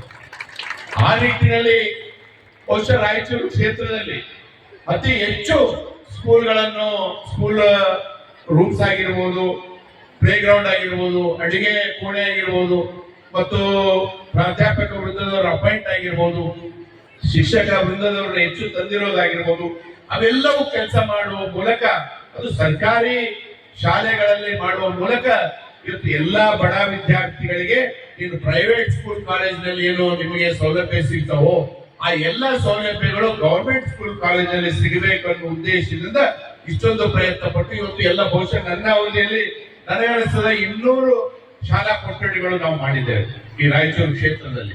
ಇವತ್ತು ಸಿಯಾ ತಾಲೂಕ್ ಇರ್ಬೋದು, ಔರ್ವಾಡ್ ಇರ್ಬೋದು, ಇದು ಇರ್ಬೋದು, ನಮ್ಮ ಫಸ್ಟ್ ಗ್ರೇಡ್ ಕಾಲೇಜ್ ಇರ್ಬೋದು, ಸಿದ್ರಾಂಪುರ್ ಏನು ಫಸ್ಟ್ ಕಾಲೇಜ್ ಮಾಡಿದ್ದೇವೆ ನಾವು, ಪ್ರೀಮಿಯರ್ ಕಾಲೇಜ್ ಮಾಡಿದ್ದೇವೆ ಹೆಣ್ಮಕ್ಳಿಗೆ, ಬರೀ ಹೆಣ್ಮಕ್ಳಿಗೆ ರೆಸಿಡೆನ್ಷಿಯಲ್ ಕಾಲೇಜ್ ಮಾಡಿದ್ದೇವೆ.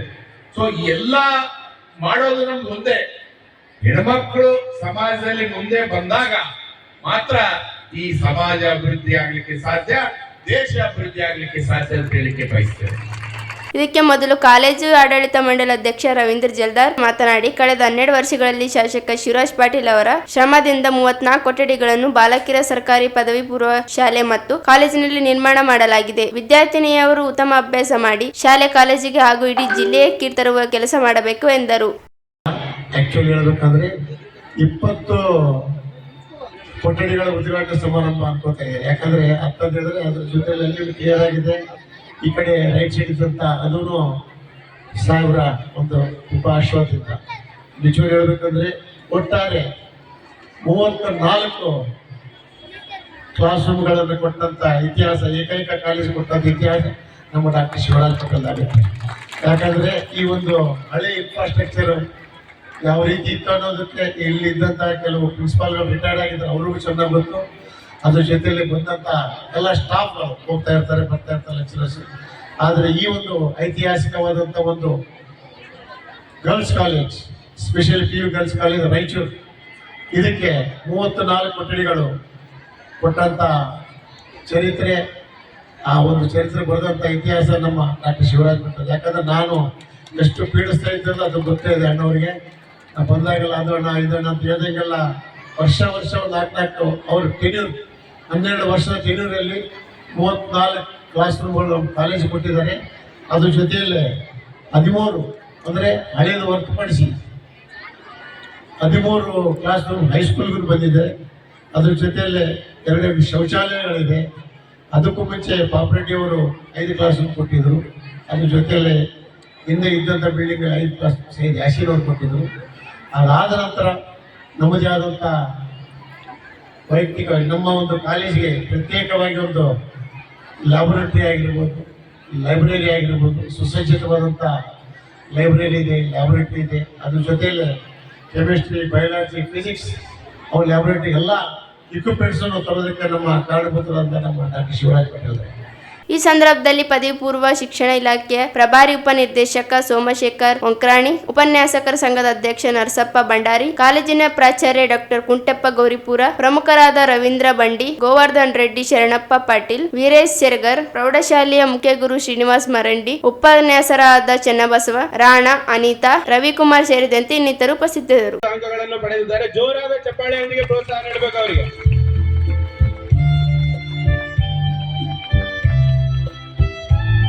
ಸನ್ಮಾನ ಮುಗಿಯುವವರೆಗೂ ಚಪ್ಪಾಳೆ ನಿಲ್ಲಬಾರದು. ಜೋರಾದ ಚಪ್ಪಾಳೆ.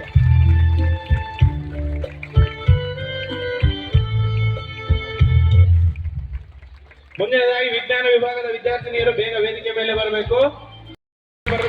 ಅದೇ ರೀತಿ ಕ್ರೀಡಾಕೂಟದಲ್ಲಿಯೂ ನಮ್ಮ ಕಾಲೇಜು ಯಾವುದೇ ಕ್ಷೇತ್ರದಲ್ಲಿ ಕಮ್ಮಿ ಇಲ್ಲ ಅನ್ನೋದಕ್ಕೆ ಸಾಕ್ಷಿ. ಬರಬೇಕು ಮತ್ತು ತಂಡದವರು ಬೇಗ ವೇದಿಕೆ ಮೇಲೆ ಆಗಮಿಸಬೇಕು. ಬಲಭಾಗ ಶಾಸಕರಿಂದ ವಿದ್ಯಾರ್ಥಿನಿಯರನ್ನ ಪ್ರೋತ್ಸಾಹಿಸಬೇಕಂತ ತಮ್ಮಲ್ಲಿ ವಿನಂತಿಸಿಕೊಳ್ತಾ ಇದ್ವಿ. ಹಾಗೂ ಎಲ್ಲ ಅತಿಥಿ ಮಹೋದಯರು ಕೂಡ ಈ ಒಂದು ಭಾಗವಹಿಸಬೇಕು. ವಿದ್ಯಾರ್ಥಿನಿಯರು ತಮ್ಮ ಕೀರ್ತಿ ಪತಾಕೆಯನ್ನು ರಾಜ್ಯ ಮಟ್ಟದಲ್ಲಿ ಆರಿಸಿರ್ತಕ್ಕಂಥ ಎಲ್ಲ ವಿದ್ಯಾರ್ಥಿನಿಯರನ್ನ ಒಂದು ದೊಡ್ಡದಾದ ಚಪ್ಪಾಳೆಯನ್ನ ಬರಲಿ.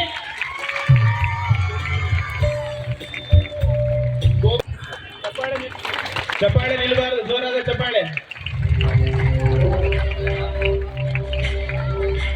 ಸನ್ಮಾನ ಕಾಲೇಜು ಅಭಿವೃದ್ಧಿ ಸಮಿತಿ ಉಪಾಧ್ಯಕ್ಷರಾದ ರವೀಂದ್ರ ಜಲ್ದಾರ್ ಸರ್ ಅವರು ನಡೆಸಿಕೊಡ್ಬೇಕಾಗಿ ಅವರಿಗೆ ಕೇಳ್ಕೊಳ್ತೀನಿ. ಅದೇ ರೀತಿ ನಮ್ಮ ಪದವಿ ಪೂರ್ವ ಶಾಲಾ ಶಿಕ್ಷಣ ಇಲಾಖೆಯ ಉಪನಿರ್ದೇಶಕರಾದ ಸೋಮಶೇಖರಪ್ಪ ವಂಕ್ರಾಣಿ ಸರ್ ಅವರು ಸನ್ಮಾನ ಮಾಡಬೇಕಾಗಿ ಅವರಲ್ಲಿ ಕೇಳ್ಕೊಳ್ತೀನಿ.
ಮತ್ತೊಮ್ಮೆ ಹೆಡ್ಲೈನ್ಸ್. ಜೆಡಿಎಸ್ ಮುಖಂಡರ ವಿರುದ್ಧ ಸುಳ್ಳು ಕೇಸ್ ದಾಖಲು ಖಂಡಿಸಿ ಜೆಡಿಎಸ್ನಿಂದ ಪ್ರತಿಭಟನೆ, ಪೊಲೀಸರಿಗೆ ಮನವಿ. ನೀರ್ಬಾವಿ ಕುಂಟ ಬಳಿ ಡಾಕ್ಟರ್ ಅಂಬೇಡ್ಕರ್ ಭವನ ನಿರ್ಮಿಸಲಿ, ಒತ್ತುವರಿ ತೆರವಿಗೆ ಆಗ್ರಹಿಸಿ ಕಾನೂನು ಹೋರಾಟ. ಕೆಇ ಕುಮಾರ್. ಫೆಬ್ರವರಿ 21ರಂದು ಸಮುದಾಯ 50 ಅಂಗವಾಗಿ ವಿಚಾರ ಸಂಕಿರಣ, ರಂಗಗೌರವ ಪ್ರವೀಣ ರೆಡ್ಡಿ ಗುಂಜಳ್ಳಿ. ರಿಮ್ ಚರಂಡಿ ಸ್ವಚ್ಛತೆಗೆ ಕಾರ್ಮಿಕ ಬಳಕೆ, ದಾಖಲಾಗದ ದೂರು, ಸಫಾಯಿ ಕರ್ಮಚಾರಿ ಆಯೋಗ ಕ್ರಮ ಕೈಗೊಳ್ಳಲಿ. ಪ್ರಸಾದ್ ಭಂಡಾರಿ. ನೀರ್ಮಾವಿನ ಬೆಳೆ ಅಕ್ರಮ ಕಲ್ಲು ಗಣಿಗಾರಿಕೆ, ಸುಜಿತಾ ಮಿಲಿಯಂ ಕಂಪನಿ ಗಣಿ ಅಧಿಕಾರಿಗಳ ವಿರುದ್ಧ ಕ್ರಮಕ್ಕೆ ಆಗ್ರಹಿಸಿ 20ರಿಂದ ಪ್ರತಿಭಟನೆ. ಗುರುರಾಜ್ ನಾಗಲಾಪುರ್. ಫೆಬ್ರವರಿ 20ರಂದು ತ್ರಿಪದ ಕವಿ ಸರ್ವಜ್ಞ ಜಯಂತಿ, ಪ್ರತಿಭಾ ಪುರಸ್ಕಾರ ವೈ ಸುರೇಂದ್ರ ಬಾಬು.